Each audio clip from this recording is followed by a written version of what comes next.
আসসালামু আলাইকুম। গল্পবিলাস চ্যানেলে আপনাদের সকলকে স্বাগতম জানাচ্ছি। আমি আশিক। আজকে আপনাদের জন্য পড়ছি লেখক এনায়েতুল্লাহ আলতামাশের জনপ্রিয় উপন্যাস ঈমানদীপ্ত দাস্তান বইটির দ্বিতীয় পর্বের তৃতীয় খণ্ড, বিদ্রোহ।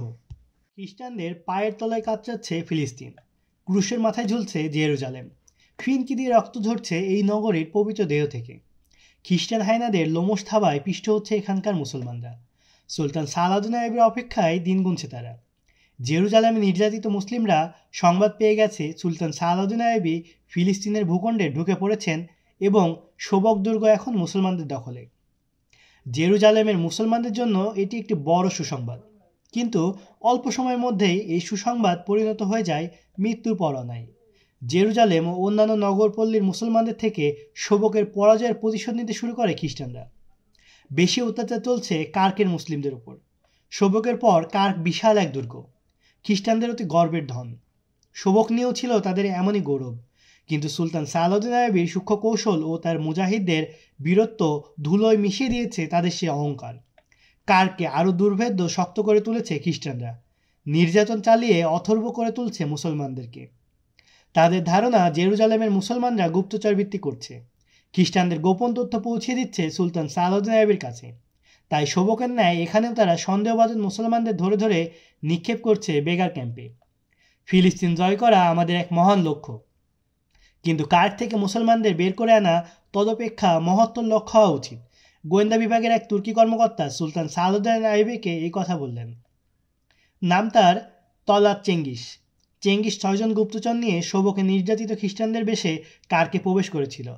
3 মাস পর ফিরে এসে এখন আলী বিন সুফিয়ানের উপস্থিতিতে সুলতান সালাউদ্দিন আইয়ুবীর নিকট রিপোর্ট পেশ করছে। যেসব খ্রিস্টান সৈন্য পালিয়ে কার্কে গিয়েছিল, চেঙ্গিস জানায় তাদের অবস্থা বড় শোচনীয়। সহসা যুদ্ধ করার শক্তি তাদের আর নাই। এই পরাজিত খ্রিস্টান সৈন্যরা কার্ক পৌঁছামাত্র অত্যাচার ঝড় নেমে আসে সেখানকার মুসলমানদের উপর। মুসলিম মহিলাদের ঘরের বাইরে বের হওয়ার সাধ্য নেই। সামান্যতম সন্দেহ সৃষ্টি হওয়া মাত্র তারা একজন মুসলমানকে অমনি নিক্ষেপ করছে বেগার ক্যাম্পে। সেখানে তাদের পশুর চেয়েও নিকৃষ্ট জীবনযাপন করতে হয়। কাক ডাকা ভোর থেকে গভীর রাত পর্যন্ত তাদের খাটতে হয় গাধার মতো। আমি সেখানে গোপন তৎপরতা শুরু করেছি। সেখানকার যুবক মুসলমানদের বের করে আনার চেষ্টা করছি, যাতে শোবক এসে তারা সেনাবাহিনীতে ভর্তি হতে পারে। কারো সাহায্যের অপেক্ষা না করেই যাতে আমরা কারকে আক্রমণ করতে পারি, আমি সে চেষ্টা চালিয়ে যাচ্ছি। আমাদের সেখানে থাকা অবস্থাতেই বেশ কিছু যুবক সেখান থেকে পালিয়ে এসেছে, কিন্তু কাজটি বড় দুরূহ, কারণ খ্রিস্টান সৈন্যরা চারদিকে গিজগিজ করছে। তাছাড়া আত্মীয় স্বজন, বিশেষত মহিলাদেরকে খ্রিস্টানদের দয়ের উপর ফেলে আসতে পারে না তারা। তাই কালক্ষেপণ না করে কার্ক আক্রমণ করে সেখান থেকে মুসলমানদের উদ্ধার করা এখনই প্রয়োজন, বলল চেঙ্গিস তুর্কি। এর আগে অপর এক গুপ্তচর তথ্য দিয়েছিল যে খ্রিস্টানদের বর্তমান পরিকল্পনা হলো সালাউদ্দিন আইয়ুবী কার্ক অবরোধ করলে তাদের একটি বাহিনী পিছন থেকে আক্রমণ চালাবে। তবে সুলতান সালাউদ্দিন আইয়ুবী আগে থেকেই তার সেনা কর্মকর্তাদের এরূপ একটি ধারণা দিয়ে রেখেছেন। এই পরিস্থিতির মোকাবেলার জন্য তার অতিরিক্ত সৈন্যের প্রয়োজন। চেঙ্গিস তুর্কিকে বিদায় দিয়ে সুলতান আইয়ুবী আলী বিন সুফিয়ানকে বললেন, আবেগের দাবি অনুসারে এই মুহূর্তে কার্ক আক্রমণ করা উচিত। সেখানকার মুসলমানরা কোন জাহান্নামে পড়ে আছে তা আমি ভালো করেই বুঝতে পারছি, কিন্তু বাস্তবতার দাবি হলো পূর্ণ প্রস্তুতি ব্যতীত এক পা অগ্রসর হয়ে না। আঘাত হানো তখন যখন তুমি নিশ্চিত হবে যে অভিযান 16 আনা সফল হবে। যেসব নারী ও শিশু দুশ্মনের হাতে অপদস্থ, নিগৃহীত ও নিহত হচ্ছে, আমরা তাদের ভুলে থাকতে পারি না।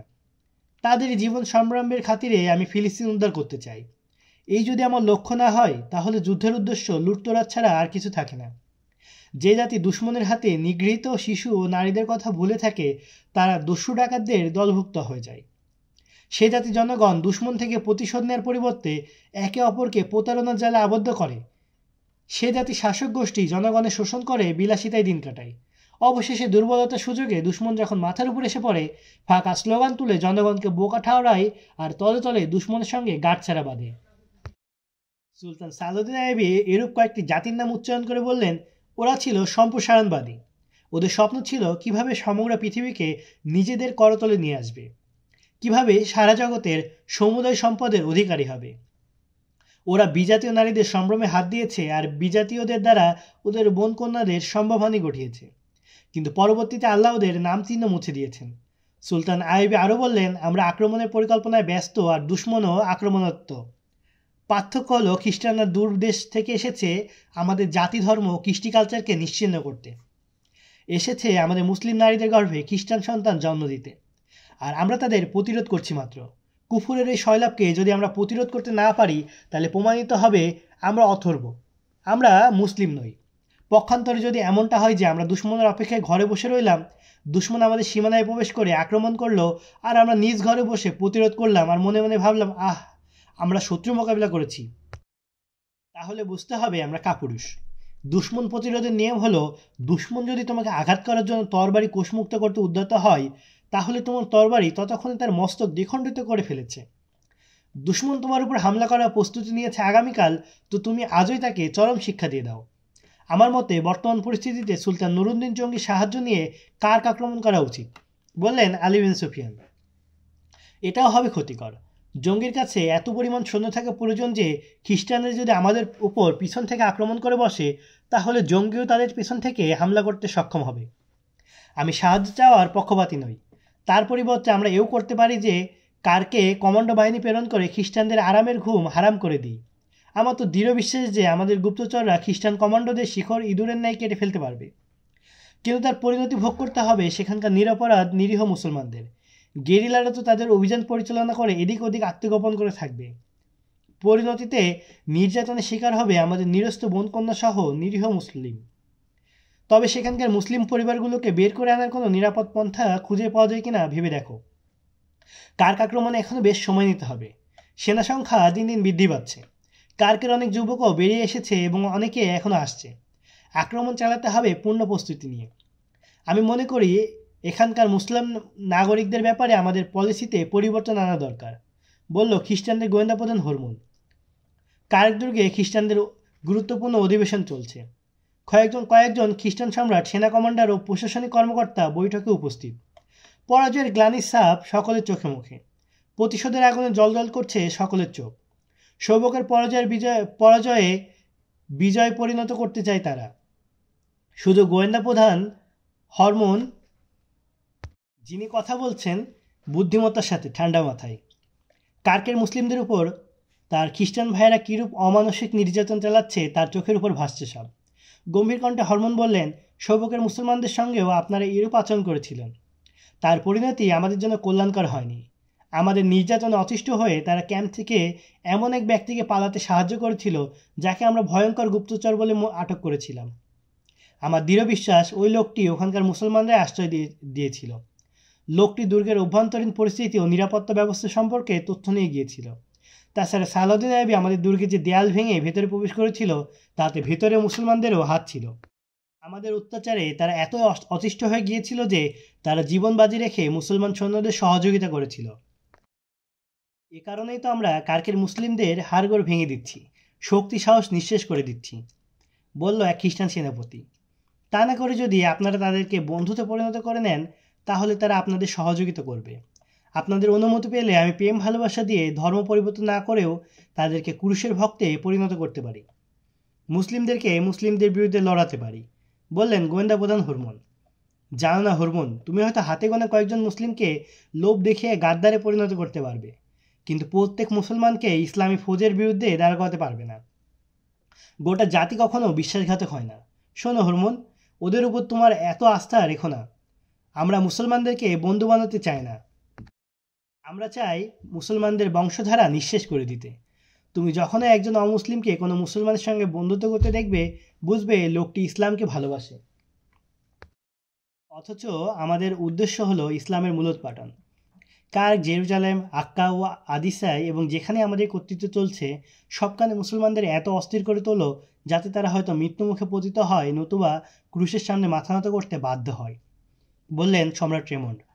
মুসলমানদের সাথে যখন যে আচরণ করা হচ্ছে সবই যথারীতি সুলতান সালাউদ্দিন আইয়ুবীর কানে পৌঁছে যাচ্ছে। আপনারা আইয়ুবীকে দ্রুত কার্ক আক্রমণে বাধ্য করছেন। আপনারা হয়তো ভুলে গেছেন যে এক্ষুনি কোনো আক্রমণ হলে আমাদের সৈন্যরা যে হামলার সামনে দাঁড়াবার শক্তি রাখে না, বললেন গোয়েন্দা প্রধান হরমোন। তার সমাধান এই নয় যে আমরা এখানকার মুসলমানদেরকে মাথায় তুলে নাচব। আপনারা এখনও মুসলমানদেরকে বন্দীদেরকে খাইয়ে পরিয়ে পুষছেন, ওদেরকে হত্যা করে ফেলছেন না কেন? ঝাঁঝালো কণ্ঠে বললেন ফিলিপ আগাস্টাস। করছি না, তার কারণ আইয়ুবী আমাদের বন্দীদের হত্যা করে ফেলবে। আমাদের হাতে মুসলমান বন্দির সংখ্যা সর্বমোট 361, আর মুসলিমদের হাতে আমাদের বন্দির সংখ্যা 1275 জন। জবাব দেন গায়াব লুজিয়ান, একজন মুসলমান খুন করার জন্য কি আমরা 4 জন খ্রিস্টানের জীবন বিসর্জন দিতে পারি না? আমাদের যারা এখন সালাউদ্দিনের হাতে বন্দী তারা কাপুরুষ। যুদ্ধের পরিবর্তে বন্দিত্ববরণ করে নিয়েছে ওরা। জীবনের ঝুঁকি নিয়ে ওরা যুদ্ধ করতে প্রস্তুত ছিল না বলেই শত্রু হাতে ধরা পড়েছে। ওরা মুসলমানদের হাতে মরে গেলেই বরং ভালো। তোমরা নিশ্চিন্তে মুসলমান বন্দীদের হত্যা করে ফেলো, বললেন আগাস্টাস। মুসলমান বন্দীদের সাথে পশুন্যায় আচরণ করে এবং মুসলিম বন্দী সৈনিকদের হত্যা করে তুমি কি সালাউদ্দিন আইয়ুবীকে পরাজিত করতে পারবে? এই মুহূর্তে আমাদের সামনে সবচেয়ে বড় সমস্যা হলো, আইয়ুবী যদি তার অগ্রাভিযান অব্যাহত রাখেন তাহলে আমরা কিভাবে তাকে প্রতিহত করব এবং কিভাবে তার থেকে শোভক দুর্গ পুনরুদ্ধার করব? আচ্ছা, আমরা যদি কারকে সব মুসলিমকে হত্যা করে ফেলি তাহলে কি হবে? আইয়ুবীর ন্যায় তোমরা সেনা সংখ্যা বৃদ্ধি করছো না কেন? হরমুন কি বলতে পারবে মিশরে তার গোপন তৎপরতার অগ্রগতি কেমন? সাফল্যই বা কতটুকু? বলল সেনাপতি গোছের এক খ্রিস্টান। আশার চেয়ে অধিক বেশি। আলী বিন সুফিয়ান এখন সালাউদ্দিন আইয়ুবীর সাথে শোবকে অবস্থান করছেন। কায়রোতে তার অনুপস্থিতি থেকে আমি প্রচুর ফায়দা হাসিল করেছি। কায়রোর নায়েবে আজেম মুসলেউদ্দিনকে ফাতিমিরা দলে ভিড়িয়ে নিয়েছে। মুসলেউদ্দিন আইয়ুবীর একান্ত বিশ্বস্ত, কিন্তু এখন সে আমাদের অফাদার। ফাতিমিরা তলে তলে একজন খলিফা ঠিক করে রেখেছে। তিনি কায়রোর ভেতর থেকে বিদ্রোহ এবং সুদানিদের আক্রমণের অপেক্ষা করছেন। আমাদের সেনা অফিসার সুদানিদের জন্য সৈন্য প্রস্তুত করছে। কায়রোতে সালাউদ্দিন আইয়ুবী যে ফৌজ রেখে এসেছেন তার 2 জন নায়েব সালার এখন আমাদের হাতের পুতুল। ওদিক থেকে সুদানিরা হামলা চালাবে, কায়রোতে বিদ্রোহ হবে এবং ফাতিমিরা তাদের খেলাফত ঘোষণা করবে। জবাব দেন গোয়েন্দা প্রধান হরমুন। তোমরা বোধহয় ভুলে গেছো যে সালাউদ্দিন আইয়ুবী এতই চতুর ও বিচক্ষণ লোক যে প্রয়োজন বোধে কার্ক আক্রমণ মুলতবি রেখে হঠাৎ করে তিনি কায়রো চলে যাবেন। আমাদের উচিত জ্বালাতন করে তাকে শোবকে অবস্থান করতে বাধ্য করা। তার জন্য আমরা একটি কাজ করতে পারি যে আমরা তার পথ আগলে রাখবো এবং তার একজন সৈন্যকেও কায়রো যেতে দেব না, রেমন বললেন। আমার শতভাগ আশা কায়রো এখন আইয়ুবীর যেসব সৈন্য আছে তার কোনো কাজে আসবে না। আমার লোকেরা আইয়ুবী সেনাবাহিনীতে সংশয় ঢুকিয়ে দিয়েছে যে কায়রোতে রেখে গিয়ে সুলতান তাদেরকে গনিমত থেকে বঞ্চিত করছেন এবং শোবকে হাজার হাজার খ্রিস্টান যুবতী তার হাতে এসে গেছে, যাদেরকে তিনি সেনাদের মাঝে বন্টন করে দিয়েছেন। আমার বড় সফলতা এই যে আমি মুসলমান সেনা কর্মকর্তাদেরই মুখে সাধারণ সৈন্যদের মধ্যে এই গুজব ছড়িয়ে দিয়েছি। আমি এমন এক পরিস্থিতি সৃষ্টি করেছি যে কায়রোর সকল ফৌজ সুদানিদের সঙ্গ দেবে এবং সালাউদ্দিন আইয়ুবী বিদ্রোহ দমন করার জন্য শোবক থেকে তার সব সৈন্য প্রত্যাহার করে নিতে বাধ্য হবেন। কিন্তু এরা যখন গিয়ে কায়রো পৌঁছবে ততক্ষণে কায়রোতে ফাতিমি খেলাফতের পতাকা উড্ডীন হয়ে যাবে এবং সুদানি বাহিনী দেশের ক্ষমতা হাতে নিয়ে ফেলবে। আক্রমণ করে সালাউদ্দিন আইয়ুবীকে শোবকে আটকে রাখা আমাদের নিষ্প্রয়োজন। মুসলমানদের হাতে আমরা তাকে শেষ করে দেব, বললেন খ্রিস্টান গোয়েন্দা প্রধান হরমুন। হরমুন আরও বললেন, আপনি মুসলমানদের মতিগতি এখনও বুঝে উঠতে পারেননি। সে কারণেই আপনি আমার অনেক কার্যকর প্রস্তাব প্রত্যাখ্যান করে দিচ্ছেন। মুসলিম যদি সৈনিক হয় আর প্রশিক্ষণের সময় যদি তার মাথায় এ কথা ঢুকিয়ে দেওয়া হয় যে তুমি দেশ ও জাতির মেহফেজ, তাহলে সে দেশ জাতির স্বার্থে নিজের জীবন কুরবান করতে কুণ্ঠিত হয় না। আপনি পৃথিবীর রাজত্ব তাদের পায়ের উপর রেখে দেখুন, তারা একজন সাধারণ সৈনিক হিসেবে কাজ করাই বেশি পছন্দ করবে। প্রকৃত মুসলমান জাতির সাথে গাদ্দারি করে না, তবে সেই মুসলমানদেরকে এই মাঝে যদি যৌনতা, মদ, নারী ও ক্ষমতা লিস্যা সৃষ্টি করে দেওয়া যায় তাহলে তারা নিজেদের দিন ধর্মকে আস্থা করে ছুঁড়ে ফেলতেও এতটুকু ভাববে না। আমি যেসব মুসলমান শাসককে দলে ভিড়িয়েছি তাদের মধ্যে ওই দুর্বলতাগুলো সৃষ্টি করেছি এবং করে চলছি। বক্তব্য শেষ হয় না হরমুনের। একজন সৈনিককে গাদ্দার বানানো অতটা সহজ নয় যতটা সহজ একজন প্রশাসনিক কর্মকর্তাকে দলে ফেরানো। প্রশাসনের সব কর্মকর্তাই ক্ষমতাধীষ্ঠ, সকলেরই একই চেষ্টা কি করে মন্ত্রী গভর্নর হওয়া যায়। মুসলমানদের ইতিহাস দেখুন, দেখতে পাবেন তাদের রাসূলের পর সব শাসকই ক্ষমতার লড়াই লিপ্ত, কিন্তু তাদের খলিফারা যখনই দেখলেন যে অমুক সেনাপতি ব্যাপক জনপ্রিয়তা লাভ করে ফেলল, রাজ্য জয়ের বদলতে জাতি তাকে খলিফা অপেক্ষা বেশি মর্যাদা দিতে শুরু করলো, তখন খলিফা ও তার সাঙ্গরা সেই সেনাপতিকে ভুল নির্দেশনা দিয়ে অপদস্থ করেছে। এই ক্ষমতালিষ্ঠ মুসলিম শাসকেরা জাতি ধর্ম বিধ্বংসী আচরণের ফলে আমরা আজ আরব রাজ্যে পা রাখতে পেরেছি। সালাউদ্দিন আইয়ুবী সেই সব সেনানায়কদেরই একজন, যারা সালতানাতকে সেই সীমান্ত রেখা পর্যন্ত নিয়ে যেতে চান যে পর্যন্ত নিয়ে গিয়েছিল প্রথম যুগের সেনানায়করা।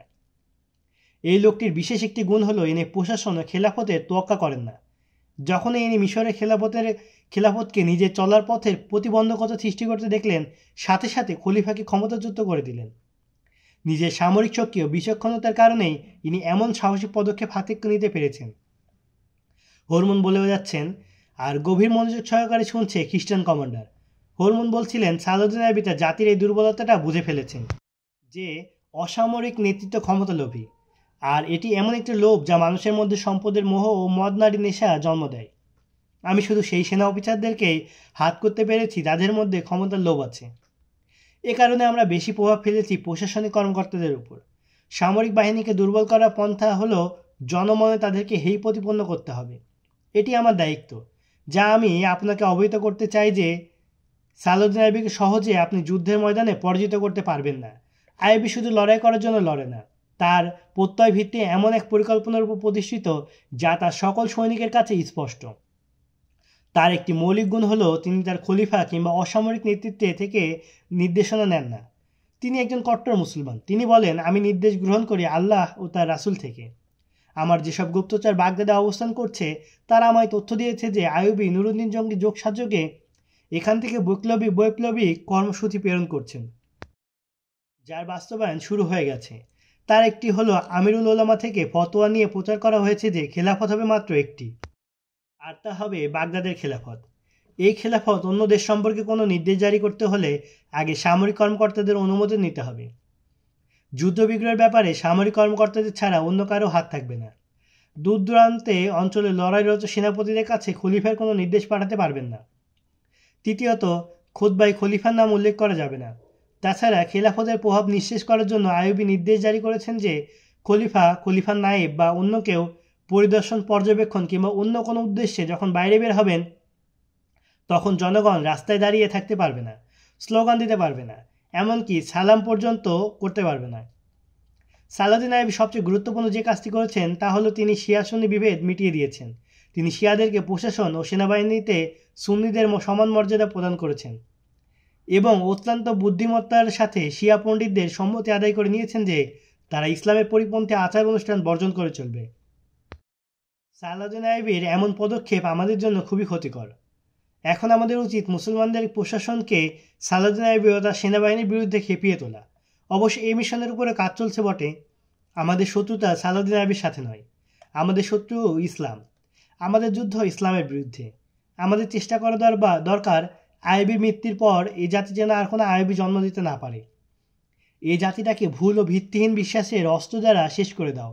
তাদের মধ্যে ক্ষমতার মোহ ও রাজা হওয়ার উন্মাদনা সৃষ্টি করে বিলাসী বানাও এবং এমন রীতির প্রবর্তন করো যাতে এরা মসনদের নেশায় পরস্পর খুনাখুনিতে লিপ্ত থাকে। তারপর এই খেলাফতকে তাদের সেনাবাহিনীর ঘাড়ে শহর করে দাও। আমি নিশ্চিত বলতে পারি এরা একদিন না একদিন ক্রুশের গোলামে পরিণত হবে।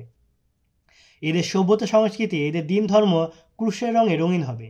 এরা রাজত্ব ও খেলাফত লাভ করার জন্য পরস্পর সংঘাতে লিপ্ত হয়ে পড়বে এবং প্রত্যেকে নিজ নিজ প্রতিপক্ষকে দমন করার জন্য আমাদের শরণাপন্ন হবে। এখন এখানে আমরা যারা উপস্থিত আছি সে সময় হয়তো কেউ জীবিত থাকবো না। আমাদের আত্মা দেখবে আমি যে ভবিষ্যৎবাণী করলাম তা অক্ষরে অক্ষরে সত্য প্রমাণিত হয়েছে। ইসলামকে নির্মূল করার জন্য ইহুদিরা তোমাদেরকে তাদের মেয়েদের উপহার দিচ্ছে। এদেরকে তোমরা কাজে লাগাও। ইহুদিদেরকে তোমরা শুধু এজন্য শত্রু মনে করো যে তারা জেরুজালেমকে তাদের পবিত্র ভূমি এবং ফিলিস্তিনকে তাদের আবাস মনে করে। তাদের বলে দাও যে হ্যাঁ, ফিলিস্তিন তোমাদেরই, এই ভূখণ্ডটি আমরা তোমাদেরকেই দিয়ে দিব। এখন আমাদের সঙ্গ দাও, সহযোগিতা করো। তবে সাবধান, ইহুদিরা কিন্তু অতি চতুর জাতি। তোমাদের পক্ষ থেকে কোনো আশঙ্কা দেখা দিলে তখন কিন্তু তারা মোড় ঘুরিয়ে দাঁড়াবে, তোমাদের বিপক্ষেই চলে যাবে। তাদের ধন সম্পদ ও মেয়েদের ব্যবহার করো, বিনিময়ে তাদেরকে ফিলিস্তিনের মূল্য দেখাও। শোবক ও কারেক দুর্গ থেকে বেশ দূরে বিস্তীর্ণ একটি ভূখণ্ড। মাটি ও বালি পর্বত এবং উঁচু নিচু টিলা বিশিষ্ট এই ভূখণ্ডটি অন্তত 1.5 মাইল দীর্ঘ, 1.5 মাইল চওড়া। ভূখণ্ডটির বিপুল এলাকা বালুকাময় মরুপ্রান্তর। কোথাও ছোট বড় অনেক গর্ত, কোথাও বা পাথরখণ্ড ছড়ানো। খ্রিস্টান শাসকবর্গ ও সেনা কমান্ডারগণ যে সময় বসে বসে ইসলামের মূলোৎপাটনের পরিকল্পনা আঁটছিল এবং অতি ভয়াবহ পন্থা পদ্ধতি ঠিক করছিল, সে সময় মরুভূমির এই ভূখণ্ডে চলছিল যুদ্ধের মহড়া। হাজার হাজার পদাতিক সৈন্য ঘোড়াসওয়ার ও উটসওয়ার দৌড়াদৌড়ি ছুটোছুটি করছিল, চকমক করছিল তরবারি ও বর্ষায়। উট ঘোড়া ছুটোছুটিতে কালো মেঘের ন্যায় আকাশ চেয়ে গিয়েছিল মরুদ্যানের ধুলোবালিতে। অশ্বগতিকে হার মানাবার বাসনায় তীর বেগে দৌড়াবার চেষ্টা করছে পদাতিক বাহিনী। খানাখন্দক ও গর্ত লাফিয়ে পার হচ্ছে অশ্বারোহীরা। পার্শ্ববর্তী পর্বতচূড়ায় শান্ত মনে ঘোরাফেরা করছে দুজন সৈনিক। এক পাহাড়ের পাদদেশ থেকে জ্বলন্ত অগ্নিশিখা ছুটে এসে আরেক পাহাড়ের সঙ্গে ধাক্কা খেয়ে নিভে যাচ্ছে। হইচই কলরলে কেঁপে উঠছে আকাশ। উঁচু এক টেলার উপর ঘোড়ার পিঠে বসে সুলতান সালাউদ্দিন আইয়ুবী গভীর মনোযোগ সহকারে অবলোকন করছেন এই দৃশ্য। দীর্ঘক্ষণ ধরে এ মাঠের আশেপাশে পাহাড় পর্বতে ঘুরে বেড়াচ্ছেন তিনি, তার সঙ্গে দুজন নায়েব। যেরূপ দ্রুত গতিতে প্রশিক্ষণ দেওয়া হচ্ছে তাতে আমি আপনাকে নিশ্চয়তা দিতে পারি যে নতুন সৈনিকরা অল্প কদিনের মধ্যেই অভিজ্ঞ সৈনিক রূপে গড়ে উঠবে। যে অশ্বারোহীদের আপনি এত চওড়া গর্ত লাফিয়ে অতিক্রম করতে দেখলেন তারা সকলেই কায়ের থেকে আগত নওজোয়ান। আমি তাদেরকে আনারই ভেবেছিলাম। তীরন্দাজদের মানও দিন দিন উন্নত হচ্ছে, বলল এক নায়েব। শুধু অস্ত্রচালনা আর সুস্থ সবল দেহে দিয়ে অভিজ্ঞ সৈনিক হওয়া যায় না। অভিজ্ঞ সৈনিক হতে হলে বুদ্ধি, বিচক্ষণতা এবং আদর্শিক চেতনা অনিবার্য। আমার এমন সৈনিকের প্রয়োজন নেই যারা এলোপাতাড়ি দুশ্মনের উপর আঘাত আনবে আর শুধুই ধ্বংস করবে। প্রয়োজন আমার এমন সৈনিকের যাদের জানা থাকবে যে তাদের শত্রু কে আর তাদের লক্ষ্য কী। আমার সৈনিকদের জানা থাকতে হবে যে তারা আল্লাহর বাহিনী এবং তারা আল্লাহর পথেই লড়াই করছে। যে জোশ ও চেতনা আমি প্রত্যক্ষ করেছি তা একান্ত প্রয়োজন, কিন্তু লক্ষ্য যদি স্পষ্ট না হয়, নিজেদের অবস্থান মর্যাদা যদি পরিষ্কার না হয়, তাহলে এই জোশ যে কোনো মুহূর্তে ঠান্ডা হয়ে যাবে। তাদের মন মগজে একথাও বদ্ধমূল করে দাও যে ফিলিস্তিন আমাদের কেন উদ্ধার করতে হবে। তাদের জানিয়ে দাও গাদ্দারি কত বড় অপরাধ। তাদের বোঝাও যে তোমরা শুধু ফিলিস্তিনের জন্যই নয়, বরং ইসলামের সুরক্ষা ও বিস্তারের জন্য লড়াই করছো। তোমরা যুদ্ধ করছো ভবিষ্যৎ প্রজন্মের মর্যাদা প্রতিষ্ঠার জন্য। সমর প্রশিক্ষণের পর তাদের ওয়াজ করো, স্পষ্ট করে বুঝিয়ে যাও তাদের জাতীয় মর্যাদার প্রকৃত স্বরূপ, বললেন সুলতান সালাউদ্দিন আইয়ুবী। প্রতি সন্ধ্যায় তাদেরকে নসিহত করা হয় মোহাম্মদ সাল্লাল্লাহু আলাইহি ওয়াসাল্লাম। আমরা তাদেরকে আদর্শ বিবর্জিত শুধু হায়েনা বানাচ্ছি না, বলল এক নায়েব। তাদের হৃদয়ে জাতির সেই কন্যাদের কথাও স্মরণ করিয়ে দাও যারা কাফেরদের হাতে অপহৃত ও অপমানিত হয়েছে। তাদের স্মরণ করিয়ে দাও সেই কুরআনের কথা যা খ্রিস্টানদের পায়ের তলায় দলিত হয়েছে। তাদের স্মরণ করিয়ে দাও আল্লাহর ঘর মসজিদের কথা, যাকে আল্লাহ দুশমনরা পরিণত করেছে ঘোড়া রাস্তা বলে। মনে রেখো, নারীর ইজ্জত আর মসজিদের সম্মান মুসলমানদের জাতীয় মর্যাদার প্রতীক। আমাদের সৈনিকদের জানিয়ে দাও, যেদিন তোমরা নারীর সম্ভ্রম আর মসজিদের সম্মানের কথা ভুলে যাবে, সেদিন মনে করবে পৃথিবীটা তোমাদের জন্য জাহান্নামে পরিণত হয়েছে। আর আখেরাতের শাস্তি কত ভয়াবহ হবে তা তোমরা কল্পনা করতে পারবে না, বললেন সুলতান সালাউদ্দিন আইয়ুবী। পাহাড়ের উপর 2-4 জন করে যে সৈনিক ঘোরাফেরা করছিল ওরা প্রহরী। খ্রিস্টানদের জবাবি হামলার আশঙ্কা আছে, তাই এই প্রহরার আয়োজন। পাহাড়ের চূড়ায় আরোহণ করছিল তাদের 2 প্রহরী। হঠাৎ তারা দাঁড়িয়ে যায়। তারা দেখতে পায় নিচে এক খণ্ড পাথরের উপর দাঁড়িয়ে সালাউদ্দিন আইয়ুবী। তার পিঠটা তাদের দিকে, দূরত্ব 250 গজ মাত্র। এক প্রহরী বলল, ব্যাটার পিঠটা 16 আনা আমাদের সামনে। এখান থেকে তীর ছুঁড়ে ব্যাটার হৃৎপিণ্ড পার করে দিতে পারি। তুমি কি বলো? তারপর পালাবে কোথায়? জিজ্ঞেস করে অপরজন। তা ঠিক, এরা যদি আমাদের ধরে নিয়ে মেরে ফেলতো তাহলে তো ল্যাঠা চুকে যেত। কেন, তা তো করবে না। ধরতে পারলে পিঞ্জিরে আবদ্ধ করে এমন শাস্তি দেবে যে আমাদের সাথীদের নাম বলে দিতে বাধ্য হব, বলল প্রথমজন। এই কাজটা তারই রক্ষীদের জন্য ছেড়ে দাও। সালাউদ্দিন আইয়ুবীকে হত্যা করা যদি এতই সহজ হতো তাহলে এখনও তিনি জীবিত থাকতেন না, বলল একজন। কাজটা এখন হয়ে যাওয়া প্রয়োজন। শুনেছি ফাতেমিরা বলাবলি করছে তোমরা আমাদের থেকে দেদার অর্থ নিচ্ছ আর কাজ করছো না কিছুই, বলল দ্বিতীয়জন। আশা করি কাজটা দ্রুত হয়ে যাবে। শুনেছি হাসিসিরা খুব সাহসী, জীবন হাতে নিয়ে তারা একজনকে খুন করতে পারে। এ যাবৎ তারা কিছুই করে দেখায়নি। আমি এও জানি যে আইয়ুবী রক্ষীদের মধ্যে 3 জন হাসিসি আছে। আইয়ুবী রক্ষী বাহিনীতে ঢুকে যাওয়া তাদের কম যোগ্যতা নয়।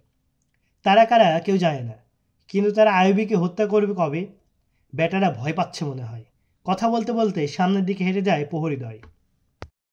ঐতিহাসিকগণ লিখেছেন, সুলতান সালাউদ্দিন আইয়ুবীর অবর্তমানে মিশরে বিরোধী পক্ষের তৎপরতা এত বেড়ে গিয়েছিল যে তা সামাল দেওয়া কেবল কোনো অলৌকিক শক্তির পক্ষেই সম্ভব। এই অপতৎপরতার নেপথ্য ছিল খ্রিস্টানরা, আর বাস্তবায়ন করছে সেই সব মুসলিম শাসকবর্গ যারা ছিল সুলতান আইয়ুবীর একান্ত বিশ্বস্ত ও নির্ভরযোগ্য। খ্রিস্টানরা বেশ কিছু ইহুদি ললনা হাত করে নিয়েছিল যারা অবলীলায় আরবি মিশরি ভাষা বলতে পারত এবং যখন যেমন প্রয়োজন তেমন রূপ ধারণ করতে পারত। মিশরের প্রশাসনের অনেক কর্মকর্তা ক্ষমতার মোহে অন্ধ হয়ে গিয়েছিল। তারা জাতীয় চেতনা ও মর্যাদাবোধ হারিয়ে ফেলেছিল। ফাতেমিরা তাদেরকে তাদের ক্রিয়ানকে পরিণত করে এবং হাসান বিন সাব্বার হাসিসিদের সহযোগিতায় দেশে অরাজকতা বিস্তারে মেতে ওঠে। সে যুগের ঐতিহাসিকগণ, যাদের মধ্যে আসাদুল আসাদি, ইবনুল আসির, আবুল ফাররা ও ইবনুল জাওশি বিশেষভাবে উল্লেখযোগ্য, লিখেছেন সর্বাত্মক সহযোগিতা দিয়ে খ্রিস্টানরা সুদানিদেরকে মিশর আক্রমণের জন্য প্রস্তুত করেছিল। মিশরে সুলতান সালাউদ্দিন আইয়ুবী যে অল্প কজন সৈন্য অবশিষ্ট ছিল তারাও বিদ্রোহ করার জন্য তৈরি হয়ে গিয়েছিল। সালাউদ্দিন আইয়ুবীর সমর্থকরা চরম উৎকণ্ঠায় পড়ে যায় যে সুলতান যদি সময় থাকতে এসে না পৌঁছেন তাহলে মিশর হাতছাড়া হয়ে যাবে নিশ্চিত। উল্লেখিত ঐতিহাসিকদের অপ্রকাশিত পাণ্ডুলিপিতে একটি ঘটনার উল্লেখ এভাবে পাওয়া যায় যে খিজরুল হায়াত নামক এক ব্যক্তি সালাউদ্দিন আইয়ুবীর অর্থমন্ত্রী। তিনি আইয়ুবীর অতি বিশ্বস্ত ও বড় সৎলোক ছিলেন। একদিনের ঘটনা, খিজরুল হায়াত রাতে বাড়ি ফিরলেন। অন্ধকার রাত, ঘরে প্রবেশ করবেন তিনি। এমনই সময় রাতের আধার ভেদ করে একটি তীর ছুটে চলে আসে তার দিকে। তীরটি তার পিঠ ভেদ করে হৃৎপিণ্ডে আঘাত হানে। চিৎকার দিয়ে মাটিতে লুটিয়ে পড়েন তিনি। চিৎকার শুনে ঘরের লোকেরা ছুটে আসে। দৌড়ে আসে চাকর বাকররা। পিঠে তীরবিদ্ধ খিজির উপর হয়ে পড়ে আছেন মাটিতে। হৃদয় বিদারক এক দৃশ্যের অবতারণা হলো। শোকের ছায়া নেমে এলো বাড়িময়। হঠাৎ একজন দেখতে পেল খিজরুল হায়াতের ডান হাতে শাহাদত আঙ্গুলি মাটির উপর রাখা। মাটিতে কি যেন লিখছেন তিনি। তিনি মৃত। কি লিখেছেন দেখার জন্য কৌতূহল নিয়ে এগিয়ে আসা অনেকে। একটিমাত্র শব্দ মুসলে। আরবি মুসলে এর হা বর্ণটি পুরোপুরি লিখতে পারেননি। ঘাতকের তীর তার প্রাণ ছিনিয়ে নিয়ে গেছে তার আগেই। লাশ তুলে নেওয়া হলো। সংরক্ষণ করে রাখা হলো খিজরুল হায়াতের মৃত্যুর পূর্বক্ষণে লেখা শব্দটি। ব্যাপক অর্থ লুকিয়ে আছে এই একটি শব্দের মধ্যে। কোতোয়াল গিয়াসকে ডেকে পাঠানো হলো। গিয়াস বিলবিস একাধারে কোতোয়াল ও পুলিশ বিভাগের প্রধান, সুলতান সালাউদ্দিন আইয়ুবীর বিশ্বস্ত আমলা, আলী বিন সুফিয়ানের ন্যায় অভিজ্ঞ গুপ্তচর। সংবাদ পেয়ে ছুটে এলেন গিয়াল বিজবিস। গভীর দৃষ্টিতে দেখলেন লেখাটি। এমন সময়ে খিজরুল হায়াতের মৃত্যু সংবাদ শুনে এসে উপস্থিত হওয়া নগর প্রশাসক মুসলেউদ্দিন। তাকে দেখেই পা দ্বারা লেখাটি মুছে ফেললেন গিয়াল বিজবিস। নগর প্রশাসক হওয়ার সুবাদে কোতোয়ালি বিভাগ ছিল তারই অধীনে। তিনি বিলবিসকে আদেশের সুরে বললেন, আগামীকাল সূর্যোদয়ের আগেই আমি ঘাতকের সন্ধান পেতে চাই। এর বেশি এক মুহূর্ত সময় আমি দিতে পারবো না। ঘাতককে শীঘ্রই গ্রেপ্তার করা হবে বলে নিশ্চয়তা দেন গিয়াল বিলবিস। স্থান ত্যাগ করে চলে যান তিনি। রাতেই বৈঠকে বসেন বিলবিস। খিজরুল হায়াতের নায়েব সহযোগী ও ঘনিষ্ঠদের সাথে কথা বলেন তিনি। জানতে চান হত্যার দিন সারাদিন খিজরুল হায়াত কী কী কাজে ব্যস্ত ছিলেন। তারা জানায় গতকাল নগর প্রশাসনের উচ্চপদস্থ কর্মকর্তাদের মিটিংয়ে বসেছিলেন। সেনাবাহিনীর কোনো প্রতিনিধি তাতে উপস্থিত ছিল না। খিজরুল হায়াতের নায়েব খিজিরের সহযোগিতার জন্য বৈঠকে উপস্থিত ছিল। বৈঠকে সামরিক খাতের ব্যয় প্রসঙ্গে আলোচনা ওঠে। খিজির বলল, মিশরের সাধারণ ব্যয়ের পরিমাণ আরও হ্রাস করতে হবে। সামরিক খাতের বরাদ্দ বৃদ্ধি করতে হবে। কারণ সুলতান সালাউদ্দিন আইয়ুবী সবকে বহু নতুন সৈন্য ভর্তি করছেন। তাদের জন্য প্রচুর অর্থের প্রয়োজন। নগর প্রশাসক মুসলেউদ্দিন তার প্রস্তাবের বিরোধিতা করেন এবং বলেন, সামরিক ব্যয় সম্পূর্ণ নিষ্প্রয়োজন। নতুন সৈন্য ভর্তি না করে আমাদের প্রয়োজন সেই সৈন্যদের সমস্যা সমাধান করা যারা পূর্ব থেকে দেশের বোঝা হয়ে আছে। তিনি আরও বলেন, মিশরের সৈন্যরা অশান্ত হয়ে উঠছে। সবক থেকে যে গনিমত হাতে এসেছিল এখানকার সৈন্যদেরকে তার ভাগ দেওয়া হয়নি। জবাবে খিজরুল হায়াত বললেন, আপনি কি ভুলে গেছেন যে আমির মেসের সৈন্যদের মাঝে গনিমত বন্টন করা প্রথা বিলুপ্ত করে দিয়েছেন? তার এই ফয়সলা অতি প্রশংসনীয়। যেসব সৈন্য গনিমতের লোভে যুদ্ধ করে তাদের কোনো আদর্শ এবং দেশপ্রেম থাকে না। বিষয়টি নিয়ে দুজনের মধ্যে কথা কাটাকাটি হয়। এক পর্যায়ে মুসলিউদ্দিন বলেই ফেলেন যে আমির মেসের স্বামী ও তুর্কি সৈন্যদের সাথে যতটুকু সদ্ব্যবহার দেখান মিশরীদের সাথে ততটুকু দেখান না। উত্তেজিত কণ্ঠে তিনি আরও আপত্তিকর কিছু বললেন। জবাবে খিজির বললেন, মুসলিউদ্দিন, আমি অনুভব করছি তোমার কণ্ঠে ক্রুসেডার ও ফাতেমিরা কথা বলছে। মুসলিউদ্দিন উত্তেজনা আরও বেড়ে যায় এবং সে অবস্থায় বৈঠক মুলতবি হয়ে যায়। খিজরুল হায়াতের নায়েব জানায়, বৈঠকের পর মুসলিউদ্দিন খিজরুল হায়াতের দপ্তরে আসেন। সেখানে দুজনের মধ্যে চটাচটি বাকবিতণ্ডা হয়। মুসলিউদ্দিন খিজরুল হায়াতের এক কথার উপর সম্মতি নিতে চেষ্টা করছিল যে মিশরি বাহিনী আইয়ুবীর প্রতি সন্তুষ্ট নয়। তিনি বৈঠকে বলা কথাগুলো পুনরাবৃত্তি করেন। খিজরুল হায়াত বলেন, বিষয়টা যদি এমনই হয় তাহলে তোমার পক্ষ থেকে আমি সমস্যাটা আমির মেসেরের নিকট লিখে পাঠাবো। তাই আমি এ কথাটা অবশ্যই লিখব যে বৈঠকে সভাসদদের বোঝাবার চেষ্টা করছো যে সুলতান সালাউদ্দিন আইয়ুবী সৈন্যদের মধ্যে বৈষম্যমূলক আচরণ করছেন। আমি আরও লিখব, তুমি আমাদের মনে এই বিশ্বাস জন্মাবার চেষ্টা করছো যে সুলতান আইয়ুবী শোবকের সব গনিমত স্বামী ও তুর্কিদের মধ্যে বন্টন করে দিয়ে মিশরীদের বঞ্চিত করছেন।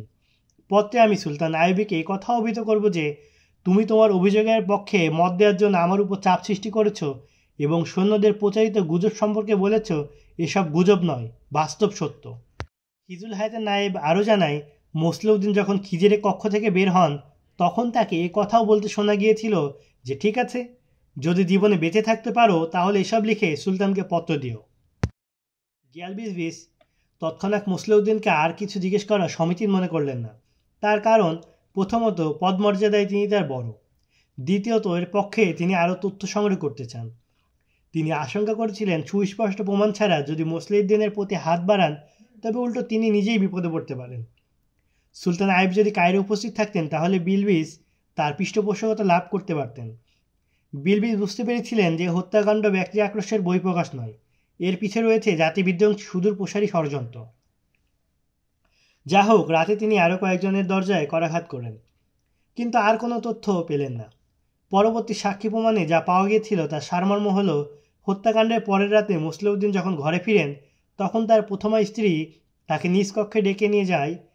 স্ত্রী 20টি স্বর্ণ মুদ্রা মোসলেউদ্দিনের সামনে রেখে বলল, খিজরুল হায়াতের ঘাতক এই মুদ্রাগুলো ফেরত দিয়েছে এবং বলে গেছে তোমার সাথে নাকি তার 50 আশরাফি ও 2 টুকরো সোনার চুক্তি ছিল। সে তার দায়িত্ব পালন করেছে, কিন্তু তুমি তাকে দিয়েছ মাত্র 20 আশরাফি। তার ভাষায় তুমি তাকে ধোঁকা দিয়েছ। এখন সে তোমার থেকে 100 আশরাফি এবং 2 টুকরো সোনা আদায় করে ছাড়বে। দুদিনের মধ্যে না পৌঁছলে খিজরুল হায়াতের ন্যায় তোমারও একই পরিণতি ঘটবে বলে সে হুমকি দিয়ে গেছে। শোনা মাত্র মোসলেউদ্দিনের মুখমণ্ডল বিবর্ণ হয়ে যায়। বিস্ফারিত নয়নে খানিক নীরব থেকে নিজেকে সামলে নিয়ে তিনি বললেন, এসব তুমি কি বলছো? কার কথা বলছো? কই, আমি তো খিজরুল হায়াতকে হত্যা করার বিনিময়ে কাউকে অর্থ দেইনি। না, তুমি খিজরুল হায়াতের ঘাতক। জানি না কেন তুমি হত্যা করেছ। আমি এটুকু জানি তার হত্যাকারী তুমি, বলল স্ত্রী। মোসলেউদ্দিনের প্রথম স্ত্রীর নাম ফাতেমা। বয়স বড়জোর 30 বছর, অতিশয় রূপসী। মাস কয়েক হলো মোসলেউদ্দিনের ঘরে আগমন ঘটেছে আরেক অপরূপ এক সুন্দরী যুবতীর। সে যুগে একাধিক স্ত্রী রাখা স্বাভাবিক ব্যাপার ছিল। এক স্ত্রী অপর স্ত্রীকে হিংসা করতো না, কিন্তু মোসলেউদ্দিন দ্বিতীয় স্ত্রীকে ঘরে এনে প্রথম স্ত্রীর কথা একেবারেই ভুলে যান। নতুন স্ত্রীর আগমনের পর ফাতেমার কক্ষে যাওয়া ছেড়েই দেন মোসলেউদ্দিন। মহিলা বেশ কবার ডেকে পাঠিয়েছিলেন তাকে, কিন্তু তিনি যাননি একবারও। ফলে প্রতিশোধপরায়ণ হয়ে ওঠে প্রথম স্ত্রী।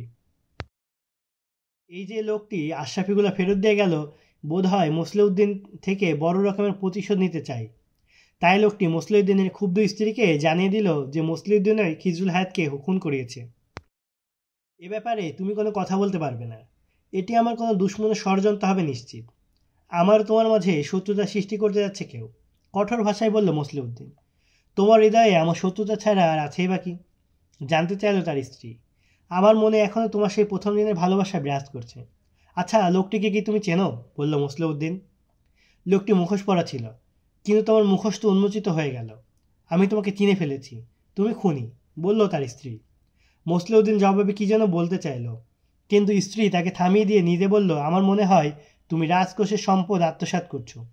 খিজরুল হায়াত সে খবর পেয়ে গিয়েছিল, তাই ভাড়াটি এখনই দ্বারা তুমি তাকে হত্যা করে পথের কাঁটা দূর করেছ। তুমি আমার উপর মিথ্যা অপবাদ দিও না। রাজকোষের অর্থ আত্মসাৎ করা আমার কি প্রয়োজন? তোমার নয়, টাকার প্রয়োজন তার, যাকে তুমি বিবাহ ছাড়াই ঘরে স্থান দিয়েছ। আকস্মাৎ আগুনের মতো জ্বলে উঠে বলল স্ত্রী, মদের জন্য তোমার টাকা প্রয়োজন। এই অভিযোগ যদি সত্য না হয়ে থাকে তাহলে বলো, 4টি ঘোড়াগাড়ি কোথা থেকে এসেছে? নিত্যদিন তোমার ঘরে যে নর্তকীরা আসে তারা কি ফ্রিতে আসে? প্রতিদিন যে মদের আসর বসাও তার ব্যয় কোথা থেকে আসে বলো? আল্লাহর হস্তে তুমি চুপ হয়ে যাও, আমাকে খোঁজ নিয়ে জানতে দাও লোকটি কে ছিল, তবে এই ঘটনার প্রকৃত রূপ তোমার সামনে উদ্ভাসিত হয়ে যাবে, বলল মোসলেউদ্দিন। এখন আর আমি চুপ থাকতে পারবো না। আমার বুকটা তুমি প্রতিশোধ স্পৃহায় ভরে দিয়েছ। আমি সমগ্র মিশরকে জানিয়ে দেব আমার স্বামী খুনি, একজন ইমানদারের ঘাতক। তুমি আমার ভালোবাসার হন্তা, এ হত্যার প্রতিশোধ আমি নেবই, বলল স্ত্রী। অনুনয় বিনয় করে স্ত্রীর মুখ বন্ধ করাতে চান মোসলেউদ্দিন।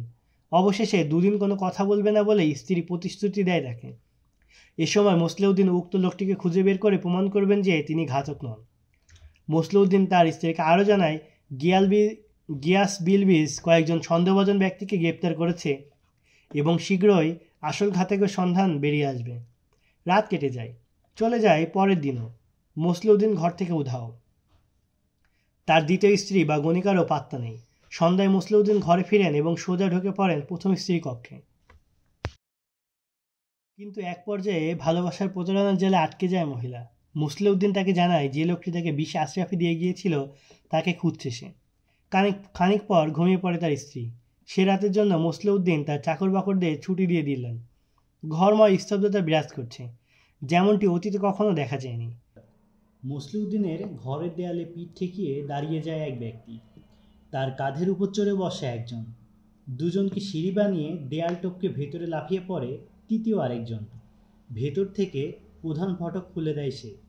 ভেতরে ঢুকে পড়ে তার সঙ্গীদ্বয়। প্রহরার জন্য একটি কুকুর আছে মসলিউদ্দিনের ঘরে। প্রতি রাতেই ছাড়া থাকে কুকুরটি, কিন্তু আজ রশিদে বাঁধা। সম্ভবত চাকররা যাওয়ার সময় কুকুরটি ছেড়ে যেতে ভুলে গেছে। ঘোর অন্ধকার। পা টিপে টিপে এগিয়ে চলছে ওরা তিনজন। একজনের পিছনে আরেকজন, তার পিছে অপরজন। মসলিউদ্দিনের স্ত্রী, যার নাম ফাতেমা, তার কক্ষের দরজায় কারাঘাত করে একজন। দরজা খুলে যায়। অন্ধকার। ভিতরে ঢুকে পড়ে তিনজন। অন্ধকারে হাতড়াতে হাতড়াতে মহিলার খাটের কাছে চলে যায় তারা। ফাতেমার মুখে হাত পড়ে একজনের, সাথে সাথে চোখ খুলে যায় তার। মনে করেছিল স্বামী মসলিউদ্দিনের হাত। জাগ্রত হয়ে হাতটা ধরে ফেলে। ফাতেমা জিজ্ঞেস করে, কোথায় যাচ্ছ তুমি?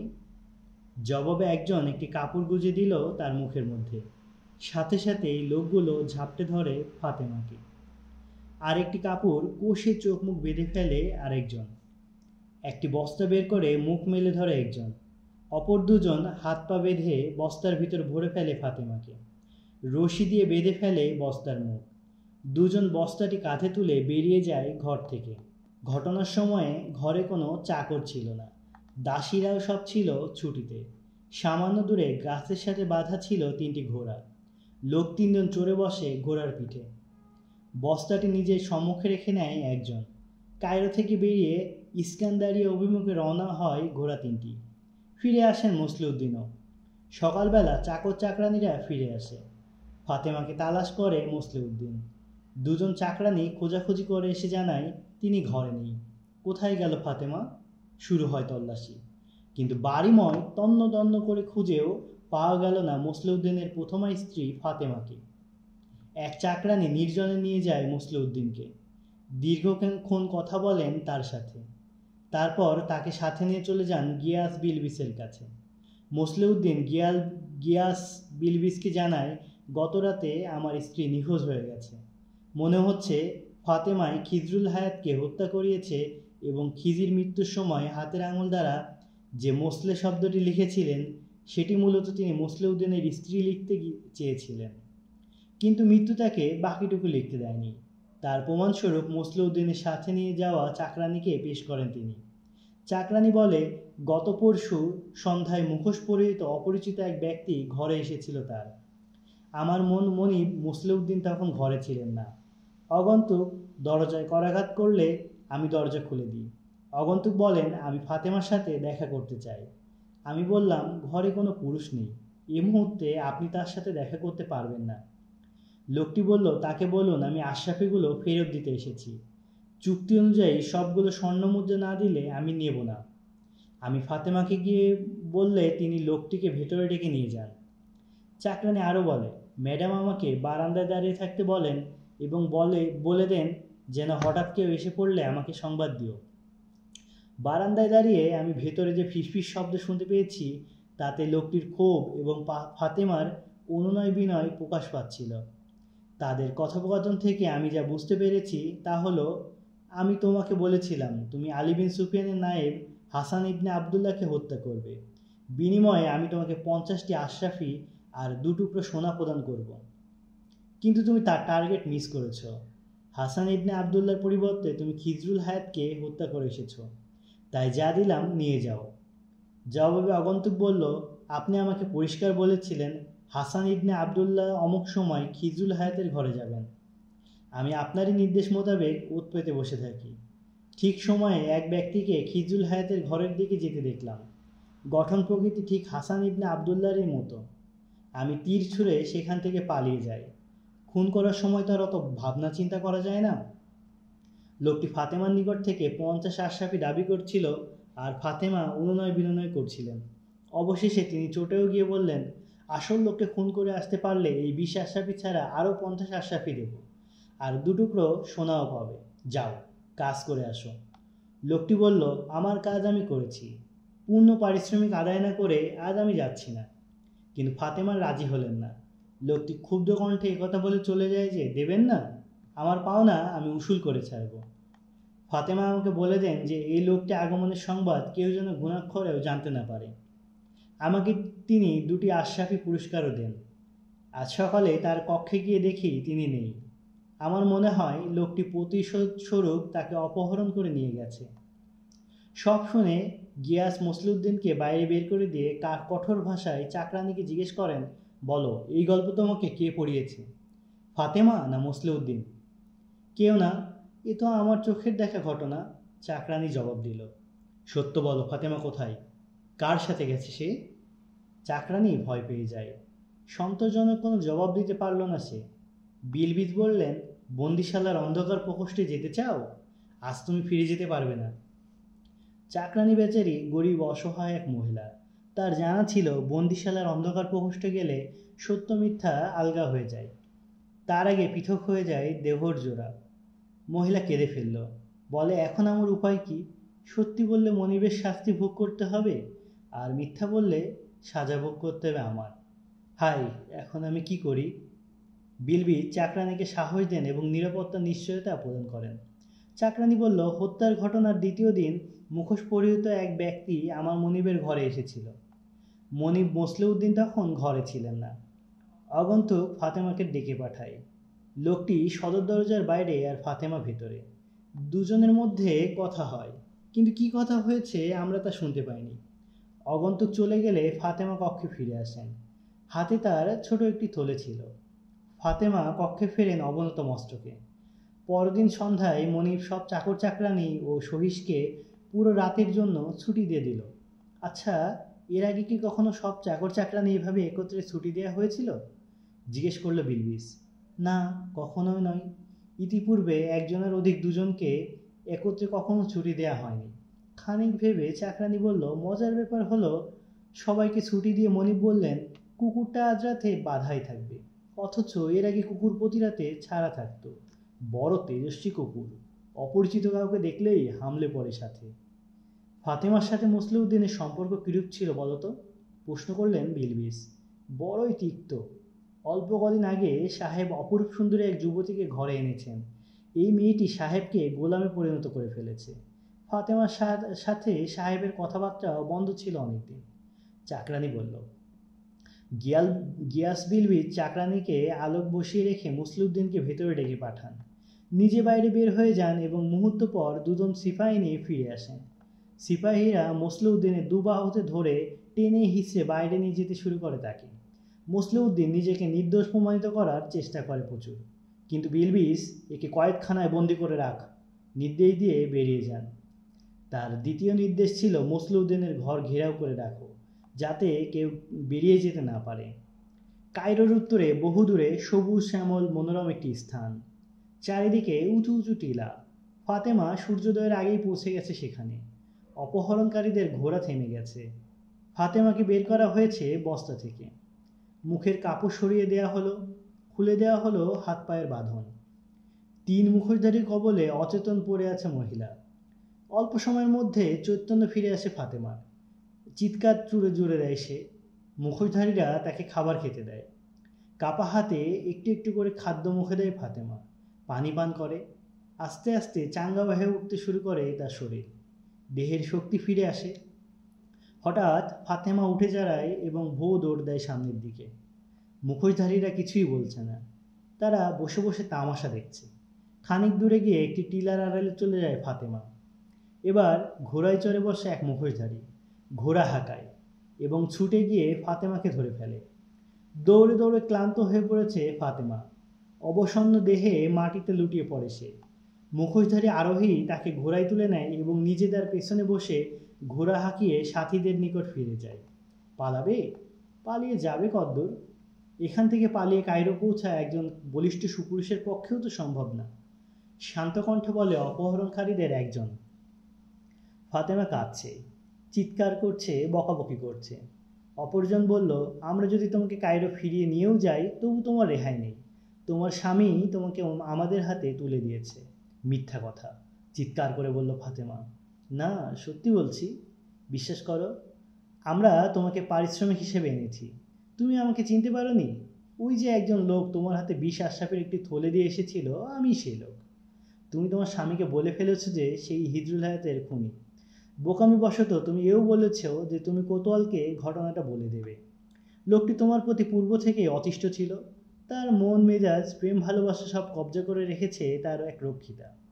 মেয়েটিকে কোথা থেকে এসেছে এবং কেনই বা এসেছে তা আমি বলতে পারি না। পরদিন তোমার স্বামী আমাদের আস্তানায় আসে। লোকটা এতই বেমান যে খিজরুল হায়াতের হত্যার বিনিময়ে তার আমাদেরকে 50 আশরাফি আর 2 টুকরো সোনা দেওয়ার প্রতিশ্রুতি ছিল, কিন্তু যখন কাজ হয়ে গেল পাঠালো মাত্র 20 আশরাফি। আমি তোমাকে কাজে লাগালাম, আশরাফিগুলো তোমার হাতে ফেরত দিয়ে এলাম যাতে রহস্যটা তোমারও জানা হয়ে যায়। আমাদের তীর ঠিক জায়গায় আঘাত হয়নি। পরদিন আমাদের আস্তানায় এসে সে দিল 50 আশরাফি। সোনার টুকরা দুটোর খবর নেই।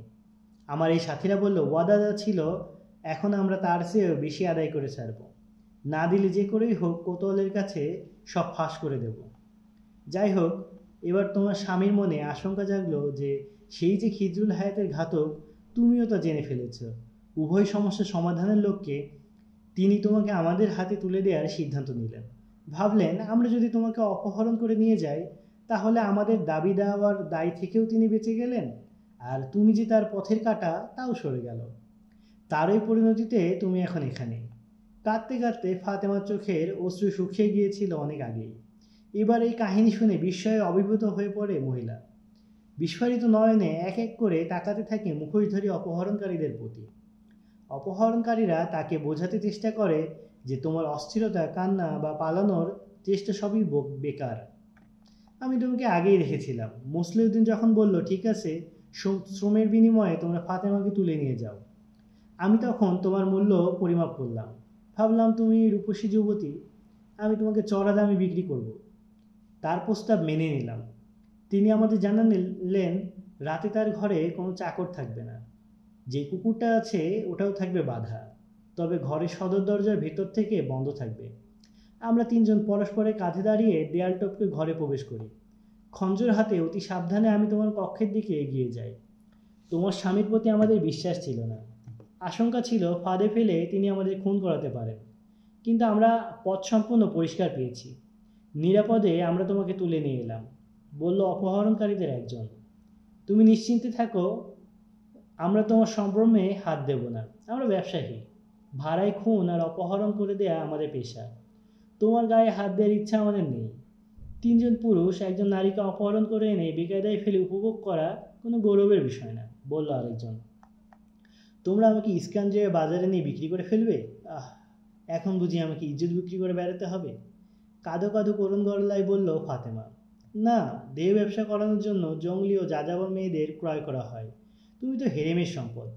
বিকৃত হয়ে তুমি সম্ভ্রান্ত কোনো আমিরের ঘরে চলে যাবে। আমাদের উপযুক্ত মূল্য প্রয়োজন। আমরা তোমাকে মাটিতে ছুঁড়ে ফেলবো না। তুমি কান্নাকাটি দুশ্চিন্তা বাদ দাও। তোমার চেহারার জৌলুস ফিরে আসুক, অন্যথায় বেশ্যাবৃত্তি কপাল জুটবে তোমার। যাও, শুয়ে কিছুক্ষণ বিশ্রাম করো, বলল আরেকজন। ফাতেমা শুয়ে পড়ে। অপহরণকারীরা কোনো অসাধারণ করছে না দেখে ফাতেমার মনে খানিকটা স্বস্তি ফিরে আসে। শোয়া মাত্রই 2 চোখের পাতা বুজে আসে তার। অল্পক্ষণ পর হঠাৎ ফাতেমার চোখ খুলে যায়। দেখে অপহরণকারী 3 জন ঘুমিয়ে আছে। ফাতেমা প্রথমে ভাববে কারো একটি খঞ্জর তুলে নিয়ে 3 জনকেই খুন করে ফেলে, কিন্তু তার অত সাহস হলো না। 3 জন পুরুষকে একসাথে হত্যা করা একজন নারীর পক্ষে সহজ না। ঘোড়াগুলোর প্রতি তাকায় ফাতেমা। সবকটি ঘোড়ায় জিন বাঁধা। ফাতেমা উঠে দাঁড়ায়, পা টিপে টিপে ধীরে ধীরে এগিয়ে যায় ঘোড়াগুলোর নিকট। টিলার পেছনে আড়াল হয়ে যাচ্ছে সূর্য। ফাতেমা জানে না কায়রো এখান থেকে কোন দিকে এবং কত দূর, কিন্তু তবুও তার পালাতে হবে। অপহরণকারীদের হাতে জীবন বিপন্ন করা অপেক্ষা বিস্তীর্ণ মরু অঞ্চলে ঘুরপাক খেয়ে খেয়ে জীবন হারানো শ্রেয় ফাতেমার কাছে। ফাতেমা জিন কষে একটি ঘোড়ায় চড়ে বসে। ঘোড়া হাঁকায় দ্রুত। ধাবমান ঘোড়ার ক্ষুরধ্বনি জাগিয়ে তোলে ঘুমন্ত অপহরণকারীদের। ফাতেমাকে ঘোড়া হাঁকিয়ে টিলার দিকে যেতে দেখে ফেলেছে তারা। দুজন চড়ে বসে দুটি ঘোড়ায়, ঘোড়া হাঁকায় তারা। পর্বত ঘেরা বন্দিদশা থেকে কিভাবে বের হতে হয় ফাতেমার তা জানা নেই। যে পথে সে এগিয়ে চলে সে পথে বের হওয়ার কোনো সুযোগ নেই। মাথায় পত্রত করে দাঁড়িয়ে আছে একটি টিলা। টিলা পর্যন্ত পৌঁছে যায় ফাতেমা। পিছনে ফিরে দেখে ধাওয়াকারীরা দ্রুত গতিতে এগিয়ে আসছে তার দিকে। ফাতেমা টিলার উপর উঠিয়ে দেয় তার ঘোড়াটি। শক্ত সামর্থ্য ঘোড়া টিলা অতিক্রম করে নেমে যায় অপর দিকে। একদিকে মোড় ঘুরিয়েই পথ পেয়ে যায় ফাতেমা। ধাওয়াকারীরাও পৌঁছে যায় তার অতি নিকটে। ব্যবধান ধীরে ধীরে কমে আসছে। সম্মুখে সমুদ্রের ন্যায় বিশাল বিস্তীর্ণ মরুভূমি চোখে পড়ে ফাতেমার। সেই মরুপথ অতিক্রম করে তারই দিকে এগিয়ে আসছে 4 উষ্ট্রারোহী। ফাতেমা সর্বশক্তি দিয়ে চিৎকার করতে শুরু করে, বাঁচাও, ডাকাতের হাত থেকে আমাকে বাঁচাও। ফাতেমার নিকটে চলে আসে 4 উষ্ট্রারোহী। উষ্ট্রারোহীদের দেখে পেছন থেকে ঘোড়ার গতি হ্রাস করে ধাওয়াকারী অশ্বারোহীরা। ঘোড়ার মোড় ঘুরিয়ে পালাতে উদ্যত হয় তারা। উষ্ট্রারোহীরা ধাওয়া করতে শুরু করে তাদের। তীর ছুঁড়ে একজন, একটি ঘোড়ার গায়ে গিয়ে বিদ্ধ হয় সেই তীর।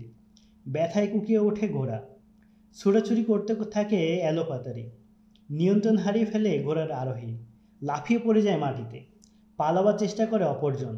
থামতে নির্দেশ দেয় উষ্ট্রারোহীরা। ঘোড়া থামিয়ে দাঁড়িয়ে যায় অশ্বারোহী। দুজনকে ধরে ফেলে উষ্ট্রারোহীরা। ফাতেমার দেয়া তথ্য অনুযায়ী ধরে আনা হয় 3য় জনকেও। এরা 4 জন সুলতান সালাউদ্দিন আইয়ুবীর টহল বাহিনীর সৈনিক। শত্রুরা যাতে হঠাৎ আক্রমণ করতে না পারে এবং খ্রিস্টান সন্ত্রাসীরা যাতে মিশরে ঢুকতে না পারে তার জন্য সমগ্র মরু এলাকায় টহলের ব্যবস্থা করে রেখেছেন সুলতান আইয়ুবী। সম্প্রতি তাদের হাতে ধরাও পড়েছে বেশ কজন সন্দেহভাজন। এবার তাদের ফাঁদে আটকা পড়ে 3 মুখোশধারী অপহরণকারী। সুলতান সালাউদ্দিন আইয়ুবীর সৈন্যদের কাছে বৃত্তান্ত শোনায় ফাতেমা। আরও জানায় মিশরের রাজকোষের পরিচালক সুলতানের একান্ত আস্থাভাজন খিজরুল হায়াত আতায়াতির হাতে নিহত হয়েছেন। নগর প্রশাসক মোসলেউদ্দিন সেই হত্যার নেপথ্য নায়ক। আমি তার স্ত্রী ফাতেমা। এ 3 জনের একজন তার ঘাতক। ধৃতদের থেকে খঞ্জন নিয়ে নেওয়া হয়। পিঠমোড়া করে বাঁধা হয় তাদেরকে। তাদের 3 ঘোড়ার একটি পালিয়ে যায় তীরের আঘাত খেয়ে। তাই এবার দুটির একটিতে 2 জন, অপরটিতে একজনকে বসিয়ে নিয়ে যাওয়া হয় কমান্ডারের নিকট। 4 মাইল পথ অতিক্রম করে সূর্যাস্তের আগে আগে তারা পৌঁছে যায় ক্যাম্পে। খরজুর বিধিবেষ্টিত এলাকায় টহল বাহিনীর হেডকোয়ার্টার। কমান্ডারের সামনে দিয়ে যাওয়া হয় ফাতেমাকে। সেনা প্রহরায় বসিয়ে রাখা হয় মুখোশধারী আসামিদের। আগামী দিন কায়রো পাঠিয়ে দেওয়া হবে তাদের। কারকে বসে বসে সালাউদ্দিন আইয়ুবী অপেক্ষা করবে না বলে সিদ্ধান্ত নিয়েছে। খ্রিস্টানরা নব উদ্যমে প্রস্তুতি শুরু করে দিয়েছে তাদের সেনাবাহিনী। সুলতান সালাউদ্দিন আইয়ুবী সৈন্যদের পথেই প্রতিরোধ করার প্রস্তুতি গ্রহণের দায়িত্ব পড়েছে ফ্রান্সের সৈন্যদের উপর। মুসলিম বাহিনীর উপর পিছন দিক থেকে আক্রমণ করার দায়িত্ব ন্যস্ত হয় রেমন্ডের বাহিনীর উপর। কার্ক দুর্গ প্রতিরক্ষার দায়িত্ব জার্মানি সেনাদের। এখানে নতুন করে তাদের সাথে যুক্ত করা হলো ফ্রান্স ও ইংল্যান্ডের কিছু সৈন্যকে। গোয়েন্দা বিভাগ তাদের জানিয়ে দিয়েছে যে সুলতান সালাউদ্দিন আইয়ুবী নতুন বাহিনী প্রস্তুত করছেন। খ্রিস্টান শাসক মণ্ডলী চেয়েছিল তাদের সৈন্যরা সুলতান সালাউদ্দিন আইয়ুবীর প্রশিক্ষণ ক্যাম্পের উপর আক্রমণ চালিয়ে পেছনে সরে আসবে, কিন্তু তাদের দ্বিমত পোষণ করে তার গোয়েন্দা বিভাগ। গোয়েন্দা বিভাগের যুক্তি হলো সুলতান সালাউদ্দিন আইয়ুবী তার প্রতিরক্ষাকে 3টি পর্যায়ে বিভক্ত করে রেখেছেন। তার একটি হলো টহল বাহিনী। তাছাড়া তার নিজের নিরাপত্তারক্ষীদের একটি দল দূর দূরান্ত পর্যন্ত ঘুরে বেড়ায়। মরুভূমিতে কিছু একটা নড়াচড়া করতে দেখলেও নিকটে গিয়ে গভীরভাবে পর্যবেক্ষণ করে তারা। সুলতান সালাউদ্দিন আইয়ুবীর এসব শক্ত প্রতিরক্ষা ব্যবস্থা দেখে সুলতানের ক্যাম্পে আক্রমণের পরিকল্পনা থেকে সরে আসে খ্রিস্টানরা। এক আমেরিকান লেখক অ্যান্টনি ওয়েস্ট বিভিন্ন ঐতিহাসিকের উদ্ধৃতি উল্লেখ করে লিখেছেন, খ্রিস্টানদের কাছে সৈন্য ছিল সুলতান আইয়ুবীর সৈন্য অপেক্ষা 4 গুণ বেশি। তন্মধ্যে বর্মধারী পদাতিক ও অশ্বারোহী উষ্ট্রারোহী সৈন্য ছিল বিপুল। এতগুলো সৈন্য সরাসরি আক্রমণ করলেও মুসলমানদের বেশি সময় টিকে থাকতে পারার কথা ছিল না। কিন্তু সবকের শোচনীয় পরাজয় এবং ক্ষয়ক্ষতিতে তারা ছিল ভীতসম্মত। অ্যান্টনি ওয়েস্ট আরও লিখেছেন যে খ্রিস্টান বাহিনীটি ছিল বিভিন্ন রাজ্যের সম্মিলিত বাহিনী, যারা ব্যাহত ছিল ঐক্যবদ্ধ। কিন্তু মুসলমানদের নির্মূল করার ইস্যুতে তারা একমত হলেও কমান্ডার অধিনায়কগণের মূল লক্ষ্য ছিল ক্ষমতা দখল ও নিজ নিজ রাজ্যের সম্প্রসারণ। ফলে কার্যত তাদের শক্তি ছিল বহুধা বিভক্ত। ঐতিহাসিকগণ লিখেছেন, খ্রিস্টানরা ছিল ষড়যন্ত্র আর নাশকতার ওস্তাদ। মুসলমানদের কোনো ভূখণ্ড দখল করে নিলে সেখানে তারা গণহত্যা আর নারীর সম্ভ্রমহানির মহড়া শুরু করে দিত। পক্ষান্তরে সুলতান সালাউদ্দিন আইয়ুবী প্রেম, ভালোবাসা ও চারিত্রিক গুণাবলী দ্বারা শত্রুর মন জয় করে নিতেন। তাছাড়া নিজের সৈনিকদের তিনি এমনভাবে গঠন করে নিয়েছিলেন যে মাত্র 10 জন সৈনিকের একটি গেরিলা দল খ্রিস্টানদের 1000 সৈনিকের ক্যাম্পে আক্রমণ চালিয়ে সব তছনছ করে দিয়ে মুহূর্তের মধ্যে উধাও হয়ে যেত। নিজের জীবন বিসর্জন দেয়াকে তারা সামান্য কুরবানি বলে মনে করত। সুলতান সালাউদ্দিন আইয়ুবী যুদ্ধের ময়দানে তার স্বল্প সংখ্যক সৈন্যকে এমনভাবে পরিচালনা করতেন যে প্রতিপক্ষের বিশাল বাহিনী তাদের কাছে অসহায় হয়ে আত্মসমর্পণ করত। সবক জয়ের লড়াইয়েও তিনি তার সেই বিচক্ষণতার প্রদর্শন করেছিলেন। এসব বিবেচনা করে খ্রিস্টানরা সরাসরি আক্রমণের পরিকল্পনা ত্যাগ করে এবং বিকল্প কৌশল অবলম্বন করে, কিন্তু সেই কৌশলও কতটুকু সুফল বয়ে আনবে তাতেও তারা ছিল সন্দিহান। তাই নিরুপায় হয়ে তারা মিশরে বিদ্রোহের আগুন প্রজ্বলিত করার এবং মিশর আক্রমণ করার জন্য সুদানিদের উস্কে দেওয়ার ষড়যন্ত্র শুরু করে। মিশরের নগর প্রশাসক মসলউদ্দিনের পক্ষ থেকে একের পর এক আশাব্যঞ্জক রিপোর্ট পাচ্ছিল কার্কের খ্রিস্টানরা। এখনও তারা এই সংবাদ পায়নি যে মিশরের রাজকোষের পরিচালক খিজরুল হায়াত নিহত হয়েছেন এবং এ হত্যাকাণ্ডের নেপথ্য নায়ক অভিযোগে মসলউদ্দিনকে গ্রেপ্তার করা হয়েছে। কার্ক পর্যন্ত এই সংবাদ পৌঁছতে সময়ের প্রয়োজন অন্তত 15 দিন, কারণ মিশর কার্ক যাতায়াতের সোজা পথ এখন সুলতান সালাউদ্দিন আইয়ুবী দখলে। মিশর থেকে কার্ক যেতে বহুদূর পথ ঘুরে যেতে হবে দূতকে। যে রাতে মসলউদ্দিনের স্ত্রী ফাতেমা অপহৃত হয়েছিলেন, বহু সময় ব্যয়ে এক দূত সেই রাতে সংবাদ নিয়ে কার্কে পৌঁছে। দূত রিপোর্ট দেয় যে মিশরে বিদ্রোহ করার পরিবেশ এখন অনুকূল, কিন্তু সুদানিরা এখনও হামলা করার জন্য প্রস্তুত নয়। তাদের ঘোড়ার অনেক অভাব। উট আছে অনেক, আর অন্তত 500 উন্নত ঘোড়া না হলে তারা সামনে অগ্রসর হতে পারবে না। জিনও প্রয়োজন সমান সংখ্যক। 3-4 দিনের মধ্যে 500 জিন ও ঘোড়ার ব্যবস্থা করে দেয় খ্রিস্টানরা। এগুলোকে এমন পথে রওনা করানো হয় যে পথ সম্পর্কে তারা সম্পূর্ণ নিশ্চিত যে এ পথে গেলে ধরা পড়ার কোনো আশঙ্কা নেই। মিশর থেকে আগত দূতই পথ দেখিয়ে নিয়ে যাচ্ছে ঘোড়াগুলো। লোকটি সুদানি, গুপ্তচর বৃত্তি করছে 3 বছর ধরে। ঘোড়ার সাথে আছে 8 জন খ্রিস্টান সেনা অফিসার। সুদানি হামলার নেতৃত্ব দেওয়ার জন্য যাচ্ছে তারা। তাদের নিশ্চয়তা প্রদান করা হয়েছে যে সালাউদ্দিন আইয়ুবী সৈন্যদের এখান থেকে বের হতে দেওয়া হবে না। সুলতান সালাউদ্দিন আইয়ুবী শুধু এতটুকু জানতেন যে মিশরের পরিস্থিতি ভালো না। অবস্থাতে এত নাজুক ও বিস্ফোরণমুখ তা তিনি জানতেন না। আলী বিন সুফিয়ান তাকে আশ্বস্ত করে রেখেছিলেন যে গুপ্তচর বৃত্তির এমন জাল তিনি বিছিয়ে রেখেছেন, অঘটন ঘটার আগেই তিনি সব খবর পেয়ে যাবেন। খিজরুল হায়াতের হত্যাকাণ্ড ও মসলউদ্দিনের সংবাদ তিনি জানতেন না। সুলতান সালাউদ্দিন আইয়ুবীকে সংবাদ দেওয়ার জন্য গিয়াল বিলবিসকে পরামর্শ দেওয়া হয়েছিল, কিন্তু তিনি বললেন আগে তদন্ত সম্পন্ন করে নেই, তারপর সুলতানকে সংবাদ দেব। টহল বাহিনীর কমান্ডার ফাতেমাকে রাতে আলাদা এক তাঁবুতে থাকতে দেয়। রাতের শেষ প্রহরে তাকে ও 3 অপহরণকারীকে 8 জন রক্ষীর সাথে রওনা করানো হয় কায়রো। সূর্যাস্তের পর এই কাফেলা কায়রো গিয়ে পৌঁছে এবং চলে যায় সোজা বিলবিসের দপ্তরে। বিলবিস খিজরুল হায়াত ও ফাতেমার অপহরণ ঘটনা তদন্তে ব্যস্ত ছিলেন। তিনি মসলউদ্দিনের ঘরে তল্লাশি চালান এবং তার রক্ষিতাকে তুলে নিয়ে আসেন। রক্ষিতা নিজেকে উজবেক মুসলমান বলে পরিচয় দেয়। বিলবিসের চোখে ধুলো দেওয়ার চেষ্টা করে মেয়েটি। বিলবিস মেয়েটিকে সেই কক্ষটির খানিক ঝলক প্রদর্শন করান যেখানে বড় বড় পাষাণ হৃদয় পুরুষও মনের সব ভেদ উদ্গীরণ করে দেয়। ফলে নিজের আসল পরিচয় ফাঁস করে দেয় মেয়েটি। স্বীকার করে, আমি খ্রিস্টান, এসেছি জেরুজালেম থেকে। পাশাপাশি মেয়েটি বিলবিসকে নিজের দেহ ও সম্পদের লোভ দেখাতে শুরু করে। তল্লাশি চালিয়ে মসলউদ্দিনের ঘরে যেসব সম্পদ পাওয়া যায় তা রীতিমতো ভাবিয়ে তোলে বিলবিসকে। মসলউদ্দিন কেন খ্রিস্টানদের ফাঁদে আটকে গেল বুঝে ফেলেন তিনি। স্বয়ং তার রক্ষিতা মেয়েটি এতই চিত্তাকর্ষক ও বাকপটু যে তাকে উপেক্ষা করতে হলে প্রয়োজন সুকঠিন ও নিষ্কম্পন ঈমান। বিলবিস উপলব্ধি করেন এই সুদূর প্রসারী এক ষড়যন্ত্র, যা নিয়ন্ত্রিত হয় জেরুজালেম থেকে। তিনি মেয়েটিকে বলেন, মনের সব কথা বলে দাও, কিছুই গোপন রাখার চেষ্টা করো না। জবাবে মেয়েটি বলল, যা যা বলা সম্ভব ছিল বলেছি, আর সম্ভব নয়। আমি ক্রুশের সাথে প্রতারণা করতে পারি না। ক্রুশে হাত রেখে আমি শপথ নিয়েছি, দায়িত্ব পালনের প্রয়োজনে জীবন দিয়ে দিব, তবু নিজের জাতি ও ধর্মের সাথে বেইমানি করব না। আমার বলা এই পর্যন্তই শেষ। এবার আপনি যা ইচ্ছা করতে পারেন। মুক্তিজি যদি আমাকে জেরুজালেম কিংবা কারকে পৌঁছে দেন, তবে আপনি যা চাইবেন আমি তাই প্রদান করব। মসলিউদ্দিন আপনার হাতে বন্দী আছে, তাকে জিজ্ঞেস করে সব জেনে নিতে পারেন। তিনিই আপনাদের ভাই, হয়তো তিনি সব বলে দেবেন। বিলবিস মেয়েটিকে আর কিছু জিজ্ঞেস করলেন না, চলে যান মসলিউদ্দিনের নিকট। বড় শোচনীয় অবস্থায় আছে মসলিউদ্দিন, দুবাহুতে রশি বেঁধে ছাদের সাথে ঝুলিয়ে রাখা হয়েছে তাকে। বিলবিস গিয়েই বললেন, দোস্ত, যা জিজ্ঞেস করি সত্য সত্য বলে দাও। বলো, তোমার স্ত্রী কোথায়? তাকে কাকে দিয়ে অপহরণ করিয়েছ? তোমার আরও অনেক প্রশ্নের জবাব দিতে হবে। তোমার রক্ষিতা তার মুখোশ উন্মোচন করে দিয়েছে। আমার বাঁধন খুলে দে নরধম, আমিরে মেসির আসুক, আমি তোর একই পরিণতি ঘটাবো বলে রাখছি। ক্রুদ্ধ কণ্ঠে দাঁত কর্মর করে বলল মসলিউদ্দিন। ঠিক এমন সময় বিলবিসের এক আমলা তার কানে কানে কি যেন বলল। চমকে ওঠেন বিলবিস।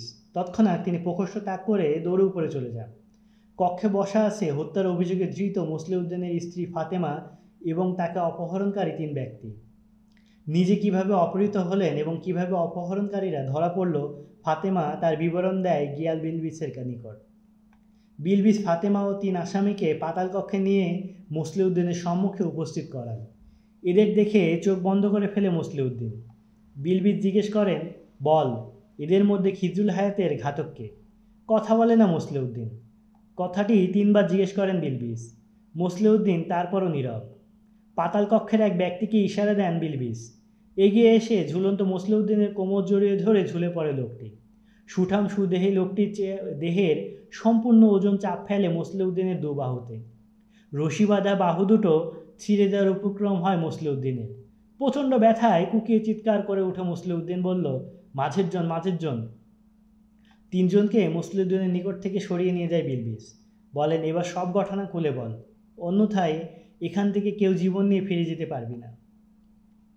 আপোষে পরামর্শ করে তারা সব বলে দেবে বলে সিদ্ধান্ত নেয়। বিলবিস আলাদা আলাদা কক্ষে পাঠিয়ে দেন তাদেরকে। ফাতেমাকে নিয়ে যান উপরে। ফাতেমা জানায় তার মা সুদানি, পিতা মিশরি। 3 বছর আগে সে পিতার সাথে মিশর এসেছিল। নজর পড়ে মসলিউদ্দিনের। তিনি পিতার নিকট লোক পাঠান। মূল্য কত নির্ধারিত হয়েছিল তা জানে না ফাতেমা। মসলিউদ্দিনের ঘরে মেয়েকে রেখে যান পিতা। হাতে করে নিয়ে যান একটি থলে। একজন মৌলবী ও কয়েকজন লোক ডেকে বিয়ে পড়িয়ে দেন মসলিউদ্দিন। মসলিউদ্দিনকে প্রাণ ভরে ভালোবাসত ফাতেমা। এই 3 বছরের দাম্পত্য জীবনে কখনো স্বামীর প্রতি ফাতেমার সন্দেহ হয়নি যে লোকটি এত বাজে। মসলিউদ্দিন মদ্যপান করত না। তার ঘরের বাইরে তৎপরতা সম্পর্কে কিছুই জানত না ফাতেমা। সুলতান সালাউদ্দিন আইয়ুবী সবুক চলে যাওয়ার পরই পাল্টে যায় মসলিউদ্দিন। গভীর রাত পর্যন্ত বাইরে কাটাতে শুরু করলো সে। এক রাতে ফাতেমা দেখতে পায় যে স্বামী তার আজকে মদ খেয়ে এসেছে। ফাতেমার পিতাও ছিল মদ্যপ্য। মদের ঘ্রাণ আর মদ্যপ্য চিনে সে ভালোভাবে, কিন্তু ভালোবাসার খাতিরে স্বামীর এই অপরাধটুকু সে ক্ষমার চোখে দেখে। তারপর ধীরে ধীরে ঘরে অচেনা লোকদের আনাগোনা শুরু হয়। এক রাতে মসলিউদ্দিন আশরাফি ভর্তি 2টি থলে ও কয়েক টুকরো সোনা ফাতেমাকে দেখিয়ে ঘরে রেখে দেয়। আরেক রাতে মদ খেয়ে মাতাল অবস্থায় এসে ফাতেমাকে বলে, যদি মিশরের উত্তরাঞ্চল, যা রোম উপসাগরের তীরের সাথে সংযুক্ত, আমার হাতে এসে যায়, তা তোমার নিকট কেমন লাগবে? নাকি সুদানের সীমান্তবর্তী এলাকাটা নেব? তোমার যেটা পছন্দ হবে আমি হব তার রাজা আর তুমি হবে রানী। ফাতেমা এত বিচক্ষণ নয় যে রহস্য বুঝতে পারবে। সে এতটুকু বুঝে স্বামীধন তার মদ খেয়ে মাতাল হয়ে এসেছে। স্বাভাবিক অবস্থায় তো আর এসব কথা তিনি বলেন না। তারপর একদিন ঘরে নিয়ে আসা অপরূপ সুন্দরী একটি মেয়ে, সাথে 2 জন পুরুষ। তখন থেকে ঘরে থেকে যায় মেয়েটি। বিয়ে শাদী হয়নি। ফাতেমাকে ঘনিষ্ঠ বানাবার অনেক চেষ্টা করে মেয়েটি, কিন্তু দিন দিন তার প্রতি ঘৃণাই বাড়তে থাকে ফাতেমার। বুক থেকে স্বামীকে ছিনিয়ে নিয়ে নেয় মেয়েটি। তার সঙ্গে খাতির কিসের? তারপর সংঘটিত হলো খিজরুল হায়াতের হত্যার ঘটনা। প্রথম দিকে বিলবিসকে ভুল বোঝাবার চেষ্টা করে অপহরণকারীরা, কিন্তু তাদের সোজা পথে নিয়ে আসেন বিলবিস। 3 জন আলাদা আলাদা যে জবানবন্দি পেশ করে তাতে স্পষ্ট প্রমাণিত হয় যে এরা হাসিসি দলের সদস্য। খ্রিস্টানদের হয়ে মসলিউদ্দিনকে হাত করেছে এরাই। বিপুল অর্থ সম্পদ আর একটি সুন্দরী মেয়ে দেওয়া হয় মসলিউদ্দিনকে। সালাউদ্দিন আইয়ুবীর বিরুদ্ধে বিদ্রোহ করে সফল হতে পারলে মিশরের সীমান্ত এলাকায় একটা প্রদেশ গঠন করে দেওয়া হবে বলেও তাকে ওয়াদা দেওয়া হয়, যার শাসন ক্ষমতা থাকবে তার ও এই খ্রিস্টান মেয়েটির হাতে। মসলিউদ্দিন ধীরে ধীরে উচ্চ পর্যায়ের কর্মকর্তাদের হাত করতে শুরু করেন। কিন্তু অনেকের ব্যাপারে সফল হলেও খিজরুল হায়াতকে বাগে আনতে সক্ষম হলো না তারা।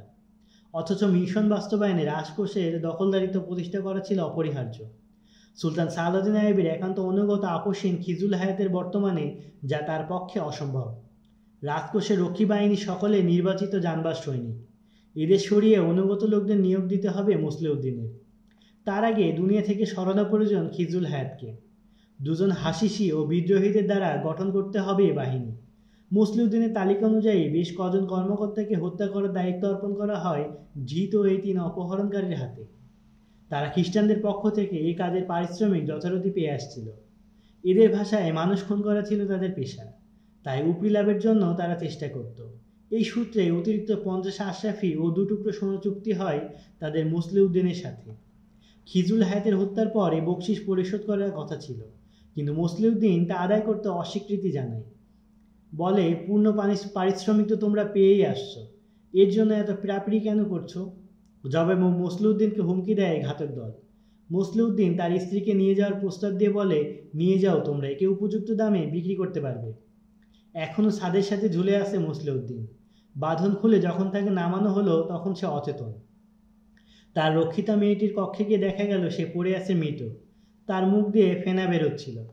ডাক্তার এসে পরীক্ষা করে রিপোর্ট দিলেন মেয়েটি বিষপানে আত্মহত্যা করেছে। ছোট একখণ্ড কাপড় পরে আছে তার পাশে। স্পষ্ট বোঝা গেল এতে কি বাধা ছিল। যা লুকানো ছিল তার পোশাকের ভেতর। দীর্ঘক্ষণ পর জ্ঞান ফিরে আসে মুসলিউদ্দিনের। এখন স্পষ্ট কথা সারছে না তার মুখ দিয়ে। ছানা বড়া চোখে তাকায় সকলের প্রতি। তারপর বিড়বিড় করে আবল তাবল কি জানি বলে। মুখে ওষুধ দেন ডাক্তার, তবু সুস্থ হচ্ছে না মুসলিউদ্দিন। সে রাতেই সর্বজন 14 এক ব্যক্তির আগমন ঘটে গিয়াল বিলবিসের নিকট। তার নাম জাইনুদ্দিন আলী ইবনে নাজা আল ওয়াজেদ। তিনি বিলবিসকে বললেন, শুনতে পেলাম কয়েকজন গুপ্তচর ও সন্ত্রাসী নাকি ধরা পড়েছে। তাদের নিকট থেকে তোমরা অনেক তথ্য জানতে পারবে। তবে আমিও তোমাদের কিছু তথ্য দিতে চাই। পীর মুর্শিদ না হলেও জাইনুদ্দিন ধর্ম, রাজনীতি ও সামাজিক জগতের এক মহান ব্যক্তিত্ব। বড় বড় বহু আমলা কর্মকর্তা তার শিষ্য। সর্বস্তরের মানুষ তাকে পীরের মতো মান্য করে। তিনি নির্ভরযোগ্য সূত্রে জানতে পেরেছেন যে সুলতান সালাউদ্দিন আইয়ুবী ও তার সেনাবাহিনীর অনুপস্থিত সুযোগে দুশমন ফায়দা হাসিল করছে এবং সূক্ষ্মভাবে ষড়যন্ত্র ও বিদ্রোহের বীজ ছড়িয়ে বেড়াচ্ছে যে কাউকে ধরা সহজ নয়। প্রাথমিক রিপোর্টের পর জাইনুদ্দিন কাউকে কিছু না জানিয়ে নিজেই গুপ্তচর বৃত্তি শুরু করেছেন। সেনাবাহিনীর ছোট বড় অনেক অফিসার তার মাহফিলে যাওয়া আসা করত। তাদের থেকেই তিনি অনেক তথ্য সংগ্রহ করেন এবং বেশ কিছু কর্মকর্তার নামধাম ও তাদের তৎপরতার খবর সংগ্রহ করেন। জাইনুদ্দিন ব্যক্তিগত উদ্যোগে নাশকতাকারীদের বিরুদ্ধে এমন একটি দল গঠন করে নিয়েছিলেন যারা অনেক সূক্ষ্ম তথ্য সংগ্রহ করে ফেলে। এক মিশরীয় ঐতিহাসিক মোহাম্মদ ফরিদ আবু জাইদ তার সুলতান সালাউদ্দিন আইয়ুবী পুস্তকে মিশরের ষড়যন্ত্র ও বিদ্রোহের মুখোশ উন্মোচনের নায়ক হিসেবে জাইনুদ্দিন আলীর নাম উল্লেখ করেছেন। এ প্রসঙ্গে তিনি 3-4 জন ইতিহাসবেত্তার সূত্র উল্লেখ করেছেন। কিন্তু সে যুগে যেসব রচনা এখন সংরক্ষিত আছে তাতে প্রমাণিত হয় যে রাজকোষ পরিচালকের হত্যাকাণ্ডকেই খ্রিস্টানদের এসব ষড়যন্ত্র ফাঁস হয়ে যায়, যার ক্রানক ছিল এমন কতিপয় মুসলমান যারা ছিল সুলতান সালাউদ্দিন আইয়ুবীর একান্ত বিশ্বস্ত। যা হোক, জাইনুদ্দিন আলী বললেন, আমি আরও কয়েকটা দিন আমার গুপ্তচর বৃত্তি চালু রাখতে চেয়েছিলাম, কিন্তু সেই সন্ত্রাসীদের গ্রেপ্তারের সংবাদ শহরে এমনভাবে ছড়িয়ে পড়েছে যে এখন তাদের সাথীরা গা ঢাকা দিয়ে ফেলবে। তিনি গিয়ালবিজকে ষড়যন্ত্রকারীদের ঠিকানা অবহিত করেন এবং হাসান বিন আবদুল্লাহ সহ তার গ্রুপটিকে বিলবিসের হাতে তুলে দেন। বিলবিস ও হাসান পরামর্শ করে সিদ্ধান্ত নেন যে সুলতান সালাউদ্দিন আইয়ুবীকে পরিস্থিতি সম্পর্কে এখনই সংবাদ দেওয়া প্রয়োজন। তার জন্য জাইনুদ্দিন আলীকে নির্বাচন করা হলো এবং 12 জন অশ্বারোহী মহাফেজ বাহিনীর সাথে সেদিনই তাকে শোবকের উদ্দেশ্যে রওনা করা হয়। তৃতীয় দিন সন্ধ্যায় শোবক পৌঁছে যায় কাফেলা। জাইনুদ্দিনকে দেখে সুলতান সালাউদ্দিন আইয়ুবী যেমন বিস্মিত হয় তেমনি হয় আনন্দিত। এই ব্যক্তিত্ব সম্পর্কে পূর্ব থেকেই তিনি অবহিত ছিলেন। বুকে জড়িয়ে ধরেন একজন অপরজনকে। জাইনুদ্দিন বললেন, আমি ভালো সংবাদ নিয়ে আসিনি। রাজকোষ পরিচালক খিজরুল হায়াত খুন হয়েছেন। নগর প্রশাসক মুসলিউদ্দিন তার ঘাতক। বিলবিস তাকে গ্রেপ্তার করে কোতোয়ালিতে আটকে রেখেছে।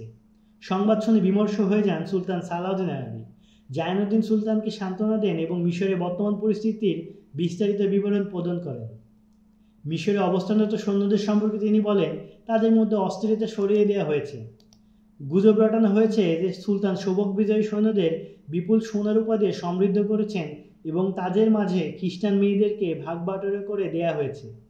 মিশরের সৈন্যদের মনে এই ভীতি সৃষ্টি করা হয়েছে যে বিশাল এক সুদানি বাহিনী মিশর আক্রমণ করতে যাচ্ছে, যার মোকাবেলা করা স্বল্প সংখ্যক মিশরী সৈন্যদের পক্ষে সম্ভব হবে না। সুদানিরা মিশরী বাহিনীর সব সৈন্যকে হত্যা করার পরিকল্পনা নিয়ে আসছে এবং সুলতান সালাউদ্দিন আইয়ুবী এমনটি কামনা করছেন। তাছাড়া এই গুজবও ছড়িয়ে দেওয়া হয়েছে যে সুলতান সালাউদ্দিন আইয়ুবী রণাঙ্গনে গুরুতর আহত হয়েছেন এবং তার অবস্থা আশঙ্কাজনক। কমান্ডার তার মন মতো কাজ করছে। জাইনুদ্দিন জানান, আপনার আহত সংবাদ এমনভাবে ছড়ানো হয়েছে যে এ ব্যাপারে মিশরীদের মনে কোনো সংশয় নেই। ফলে মসলিউদ্দিনের ন্যায় একজন দায়িত্বশীল ব্যক্তি খ্রিস্টানদের মদদে মিশরকে খণ্ডে খণ্ডে বিভক্ত করার এবং নিজের ক্ষমতা পাকাপোক্ত করার ষড়যন্ত্রে মেতে উঠেছে। কাল বিলম্ব না করে সুলতানের অতি বিচক্ষণ একজন দূতকে ডেকে পাঠান এবং সুলতান নুরুদ্দিন জঙ্গির নামে একটি পয়গাম লিখে তাতে মিশরের সঠিক পরিস্থিতি বিবরণ তুলে ধরেন ও সামরিক সাহায্য প্রার্থনা করেন। পত্রে সুলতান লিখেছেন, আমি যদি এখানেই থেকে যাই তাহলে মিশর হাতছাড়া হয়ে যাবে, আর যদি মিশরে চলে যায় তাহলে সবকের বিজয় পরাজয়ে পরিণত হবে। উদ্ধারকৃত অঞ্চল কোনো ক্রমেই হাতছাড়া করা যাবে না। আমি এখানেই থাকবো নাকি মিশরে চলে যাব তা এখনও স্থির করতে পারিনি। সুলতান আইয়ুবী দূতকে বলে দেন যে তুমি রাত দিন ঘোড়া হাঁকাতে থাকবে। ঘোড়া ক্লান্ত হয়ে গেলে সামনে যাকেই পাবে তার থেকে ঘোড়া বদল করে দেবে। দিতে না চাইলে তাকে হত্যা করে নিয়ে যাবে। তার থেকে সুলতান তাকে এই নির্দেশনাও প্রদান করেন যে পথে দুশমনের কবলে পড়ে গেলে বেরিয়ে যাওয়ার প্রাণপণ চেষ্টা করবে। ধরা পড়ে গেলে পত্রখানা মুখে দিয়ে গিলে ফেলবে। পত্রটি কোনো ক্রমেই যেন দুশমনের হাতে না যায়। দূত রওনা হয়ে গেল। তখনই সুলতান অনুরূপ আরও একজন দূতকে ডেকে পাঠালেন। আপন ভাই তকিউদ্দিনের নামে একখানা পত্র লিখে অনুরূপ নির্দেশনা দিয়ে তাকে প্রেরণ করলেন। এই পত্রে তিনি ভাই তকিউদ্দিনকে লিখলেন, তোমার নিকট যা কিছু সম্পদ আছে, যত সৈন্য সংগ্রহ করতে পারো নিয়ে এই মুহূর্তে ঘোড়ায় চড়ো এবং কায়রে পৌঁছে দাও। পথে অযথা সময় নষ্ট করো না। তোমার সাথে আমার সাক্ষাৎ কোথায় হবে এই মুহূর্তে আমি বলতে পারছি না। আদৌ হবে কিনা তাও জানি না। যদি কায়রোতে আমার সাক্ষাৎ না পাও কিংবা যদি আমার মৃত্যু সংবাদ পাও তাহলে মিশরের শাসন ক্ষমতা হাতে তুলে নিও। মিশর বাগদাদের খেলাফতের একটি সাম্রাজ্য, আর মহান আল্লাহ এই সাম্রাজ্যের শাসনভার ন্যস্ত করেছেন আইয়ুবী বংশের উপর। রওনা হওয়ার পূর্বে তিনি আব্বাজানের সঙ্গে দেখা করেন এবং অবনত মস্তকে আবেদন জানান তিনি যেন পিঠে হাত বুলিয়ে দেন। আম্মাজানের কবরে ফাতিহা পাঠ করে তার আত্মা থেকে দোয়া নিয়ে আসেন, আল্লাহ আমাদের সাথে আছেন। আমি যেখানেই থাকি ইসলামের ঝান্ডা অবনীত হতে দেব না। তুমি মিশরে ইসলামের ঝান্ডাকে বুলন্দ রাখো। এই দ্রুত রওনা হয়ে যায়। প্রথম দূত যখন নুরুদ্দিন জঙ্গির নিকট গিয়ে পৌঁছে তখন তার বাম বাহু তরবারির আঘাতে ক্ষতবিক্ষত এবং পিঠ তীরবিদ্ধ। লোকটি সুলতান জঙ্গির পায়ের উপর লুটিয়ে পড়ে। জঙ্গির হাতে পত্রখানা তুলে দিয়ে সে শুধু এতটুকু বলতে সক্ষম হয় যে পথে শত্রুর কবলে পড়ে গিয়েছিলাম, আল্লাহর রহমতে পত্রখানা নিয়ে বেরিয়ে আসতে সক্ষম হয়েছি বলেই দূত শহীদ হয়ে যায়। নুরুদ্দিন জঙ্গির বাহিনী যখন সবকের নিকট পৌঁছে তখন দুর্গ ও শহরময় সংবাদ ছড়িয়ে পড়ে যে খ্রিস্টানদের বিশাল এক বাহিনী আক্রমণের জন্য ধেয়ে আসছে। মুহূর্তের মধ্যে মুসলিম বাহিনী মোকাবেলার জন্য প্রস্তুত হয়ে যায়, কিন্তু কাফেলা আরও নিকট এলে দেখা গেল যে এ তো জঙ্গির বাহিনী। গগন বিদারী তাকবীর ধ্বনি ভেসে এলো কানে। সুলতান সালাউদ্দিন আইয়ুবী নায়েবগণ সংবর্ধনা দেওয়ার জন্য দুর্গ থেকে বেরিয়ে আসেন। 3 অথবা 4 দিন পর ভোরের আলো এখনও পুরোপুরি ফুটে ওঠেনি। কায়রো অবস্থানরত সৈন্যরা ময়দানে সমবেত হওয়ার আদেশ পায়। সৈন্যদের মধ্যে কানাঘুষা শুরু হয় যে ব্যাপার কি। কেউ বলল বিদ্রোহ হবে, কারোর ধারণা সুদানিদের হামলা আসছে। তাদের কমান্ডার পর্যন্ত জানে না এই সমাবেশের হেতু কী। নির্দেশটি জারি হয়েছে সেনাবাহিনীর কেন্দ্র থেকে। সুবিন্যস্তভাবে সৈন্যরা ময়দানে এসে সমবেত হয়।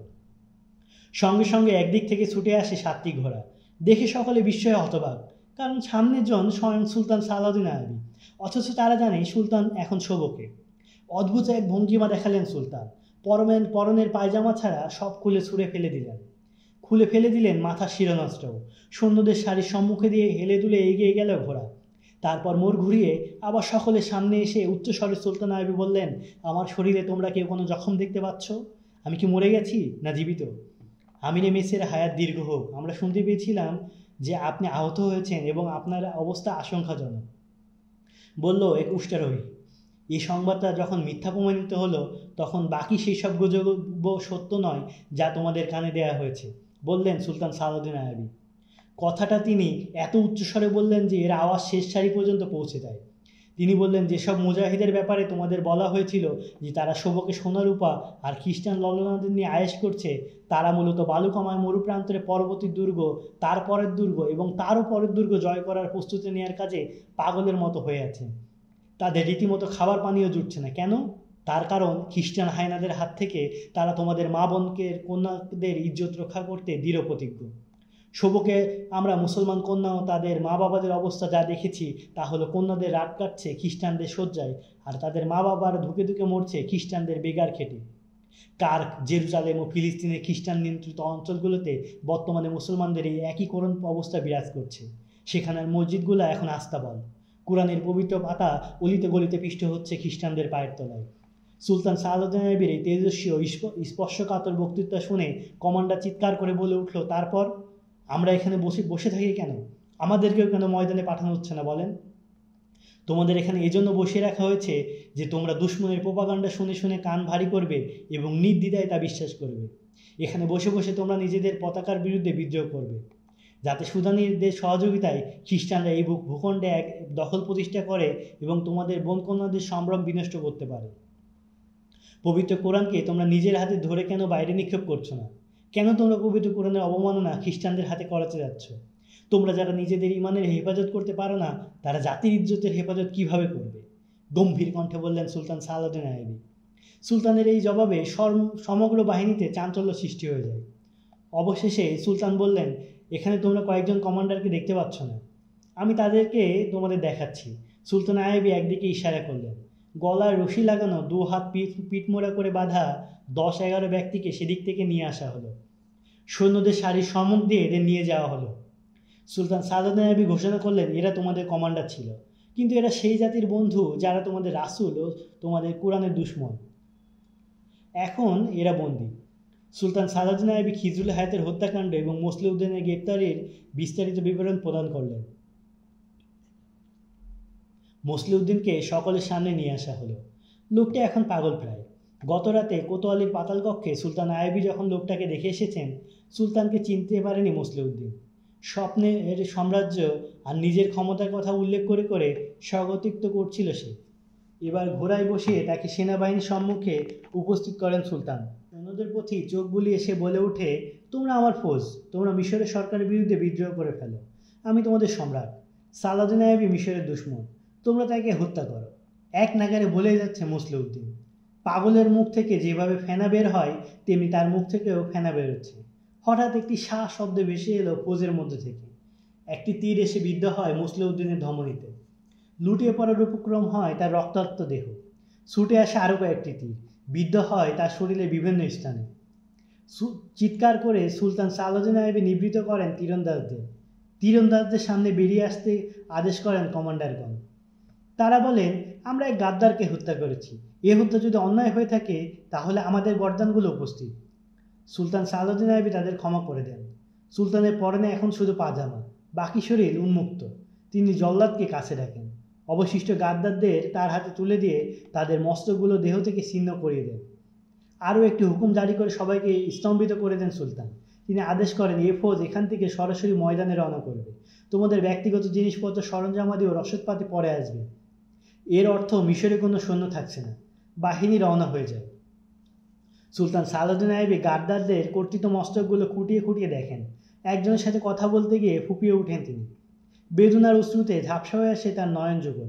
তিনি পোশাক পরিধান করেন এবং একদিকে হাঁটা দেন। হাঁটতে হাঁটতে সাথের কর্মকর্তাদের বলেন, আমার আশঙ্কা হচ্ছে এই যে দুশমনরা মিল্লাতে ইসলামে এমনভাবে গাদ্দার সৃষ্টি করতেই থাকবে এবং এমন দিন এসে যাবে যখন তারা গাদ্দারদের শিরচ্ছেদ করবে। তারাও দুশমনকে বন্ধু ভাবতে শুরু করবে। আমার বন্ধুগণ, তোমরা যদি ইসলামকে সমুন্নত দেখতে চাও তাহলে বন্ধু শত্রুতে চিনতে শেখো। মিশর খালি রেখে সেনাবাহিনীকে রণাঙ্গনে প্রেরণ করার তাৎপর্য ব্যাখ্যা করেন সুলতান সালাউদ্দিন আইবি। এই বাহিনীটি এখানে অবসর বসেছিল। তাদের কাজে ব্যস্ত রাখার উদ্দেশ্যে আমি এই আদেশ জারি করলাম। আমি আদেশ দিয়ে গিয়েছিলাম যে সৈন্যদের যেন অবসর রাখা না হয়, সামরিক মহড়া চালু রাখা হয়। সৈন্যদের শহর থেকে দূরে কোথাও নিয়ে গিয়ে মাঝে মধ্যে যুদ্ধাবস্থায় রাখা হয় এবং মানসিক প্রশিক্ষণ অব্যাহত রাখা হয়। কিন্তু আমার এই আদেশ পালন করা হয়নি। দায়িত্বশীল 2 জন কর্মকর্তাকে আমি মৃত্যুদণ্ড দিয়েছি। তারা চক্রান্ত করে সৈন্যদের নিষ্ক্রিয় রেখেছিল। অবসর পেয়ে সৈন্যরা মদ জুয়ায় মন ভোলাতে এবং শত্রু প্রোপাগান্ডায় কান দিতে শুরু করে। আর তোমরা সম্ভবত ভাবছো যে মিশরে এখন সৈন্য নেই। না, ভাবার কিছু নেই, সৈন্য আসছে। আমার যে বাহিনী সবক জয় করেছিল তারা কায়রো ঢুকে গেছে। আমার পেছন পেছনেই তাদের রওনা করানো হয়েছিল। তারা দুশমনকে এবং দুশমনের পাপাচারকে খুব কাছ থেকে দেখে এসেছে। তাদের হৃদয়কে কেউ বিদ্রোহী বানাতে পারবে না। শহীদের রক্তের সাথে তারা বেমানি করবে না। আর এখান থেকে যাদের প্রেরণ করা হলো তারা হয়তো কার্কের উপর হামলা চালাবে, অথবা দুশমন তাদের উপর হামলা করবে। এ প্রক্রিয়ায় তারাও দুশমন চিনে ফেলবে। তোমরা মনে রেখো, যে সিপাহী দুশমনের চোখে চোখ রেখে একবার লড়াই লিপ্ত হয়, কোনো লালসা তাকে গাদ্দার বানাতে পারে না। নুরুদ্দিন জঙ্গি ও নিজ ভাই তকিউদ্দিনের কাছে দূত প্রেরণ করে সুলতান সালাউদ্দিন আইবি গোপনে কায়রোর উদ্দেশ্যে রওনা হয়ে গিয়েছিলেন। নায়েবদের সাবধান করে দিয়ে যান যে তার অনুপস্থিত খবর যেন কেউ জানতে না পারে। রওনার সময় বলে যান সুলতান জঙ্গি অবশ্যই সাহায্য পাঠাবেন। তিনি যে পরিমাণ সৈন্য পাঠাবেন আমাদের ঠিক সেই পরিমাণ সৈন্য এখান থেকে কায়রো পাঠিয়ে দেবে। বলে দেবে যেন পথে বেশি বিরতি না দেয়। সুলতান সালাউদ্দিন আইবির উদ্দেশ্য ছিল দুটি। প্রথমত, মিশরের সৈন্যরা সত্যি যদি বিদ্রোহ হয়ে থাকে তাহলে এরা সেই বিদ্রোহ দমন করবে। দ্বিতীয়, মিশরের পরিস্থিতি যদি অনুকূল থাকে তাহলে মিশরের ফৌজ ময়দানে চলে আসবে আর ময়দানের ফৌজ মিশরে ফিরে যাবে। সুলতান সালাউদ্দিন আইবির কায়রো উপস্থিতির সংবাদও গোপন রাখা হয়। রাতারাতি তিনি জাইনুদ্দিনের চিহ্নিত গাদ্দারদের ঘুমন্ত অবস্থায় গ্রেপ্তার করান এবং আরও কয়েকটি স্থানে তল্লাশি চালায়। ফাতেমার অপহরণকারী হাফসি তিনজন কয়েকজন নাগরিকের নাম বলেছিল। সরি, এটি হাসিসি হবে। গ্রেপ্তার করা হয় তাদেরকেও। পদমর্যাদার তোয়াক্কা করা হয়নি কারো। সুলতান সালাউদ্দিন আইবির নির্দেশ মোতাবেক ফাতেমাকে জাইনুদ্দিনের হাতে তুলে দেওয়া হয় এবং উপযুক্ত পাত্র দেখে মেয়েটির বিবাহ দিয়ে দিতে বলা হয়। সুলতান সালাউদ্দিন আইবি এবার তকিউদ্দিনের অপেক্ষা করার পালা। 3 দিন পর 200 আরোহী সহ এসে উপস্থিত হন তকিউদ্দিন। মিশরের সার্বিক পরিস্থিতি, ঘটনা প্রবাহ এবং ভবিষ্যৎ কর্মসূচি সম্পর্কে অবহিত করে তাকে মিশরের ভারপ্রাপ্ত গভর্নর নিযুক্ত করেন সুলতান আইবি। বলে দেন সুদানিদের প্রতি কড়া নজর রাখতে। প্রয়োজনে আক্রমণ করার অনুমতিও প্রদান করেন তিনি। এবার সবুক অভিমুখে রওনা হতে উদ্যত হন সুলতান। ঠিক এমন সময়ে আলী বিন সুফিয়ান বলে উঠলেন, কার্কের খ্রিস্টানরা আপনার জন্য কিছু হাদিয়া প্রেরণ করেছে। অনুরোধ করছি একটু অপেক্ষা করুন, মহামূল্যবান হাদিয়াগুলো এক নজর দেখে যান। বলেই সুলতান সালাউদ্দিন আইবিকে বিস্ময়ের মধ্যে ফেলে রেখে আলী বিন সুফিয়ান বাইরে বেরিয়ে যান। আমার সাথে আসুন বলে সুলতানকেও বেরিয়ে আসতে ইশারা দেন। ঘোড়ায় চড়ে সুলতান সালাউদ্দিন আইবি আলী বিন সুফিয়ানের সাথে এগিয়ে চলেন। সামান্য অগ্রসর হয়ে সুলতান দূর ময়দানে দাঁড়ানো কতগুলো ঘোড়া দাঁড়িয়ে থাকতে দেখেন। জিন বাঁধা প্রতিটি ঘোড়ার পিঠে 500 ঘোড়া। পাশেই দণ্ডায়মান রশি বাঁধা 8 জন খ্রিস্টান। প্রস্তুতি নিয়ে দাঁড়িয়ে আছে একটি সীমান্তরক্ষী বাহিনী। বিস্মিত কণ্ঠে সুলতান সালাউদ্দিন আইবি জিজ্ঞেস করলেন, এসব ঘোড়া কোথা থেকে আসলো? আলী বিন সুফিয়ান এক ব্যক্তিকে ডেকে এনে সুলতানের সম্মুখে দাঁড় করিয়ে দিয়ে বলেন, এ ব্যক্তি আমার গুপ্তচর। 3 বছর পর্যন্ত লোকটি প্রকাশ্যে খ্রিস্টানদের হয়ে গোয়েন্দাগিরি করে আসছে। এর দায়িত্ব ছিল খ্রিস্টান ও সুদানিদের মাঝে সংবাদ আদান প্রদান করা। তারা একে তাদের নিজেদের গুপ্তচর বলে জানত। সম্প্রতি কার্কে গিয়ে খ্রিস্টান সম্রাটদের নিকট সুদানিদের পয়গাম পৌঁছাইছে। তাদের 500 ঘোড়া ও 500 জিনের প্রয়োজন। খ্রিস্টানদের চাহিদা অনুযায়ী ঘোড়া ও জিন 8 জন সেনা অফিসার সহ প্রেরণ করে। এরা সেই সুদানি বাহিনী নেতৃত্ব দিতে যাচ্ছিল যাদের মিশর আক্রমণে প্রস্তুত করা হয়েছে। আমার সিংহ এদের উত্তর দিক থেকে ঘুরিয়ে ফিরিয়ে এক ফাঁদে এনে আটকে ফেলে এবং আমাদের এই সীমান্তরক্ষী বাহিনীকে সংবাদ পাঠায়। তারা এলে লোকটি নিজের পরিচয় প্রদান করে এবং তাদের সহযোগিতায় ঘোড়াগুলো ও খ্রিস্টান সেনা অফিসারদের হাঁকিয়ে কায়রো নিয়ে আসে।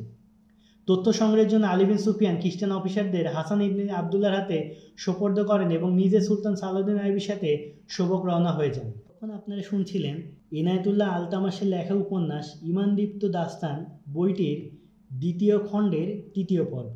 বইটি আপনাদের কেমন লাগছে তা আমাদেরকে কমেন্ট করে জানান। এছাড়াও আর কোন কোন গল্প আপনারা শুনতে চান সেটাও আমাদেরকে কমেন্ট করে জানান। ধন্যবাদ।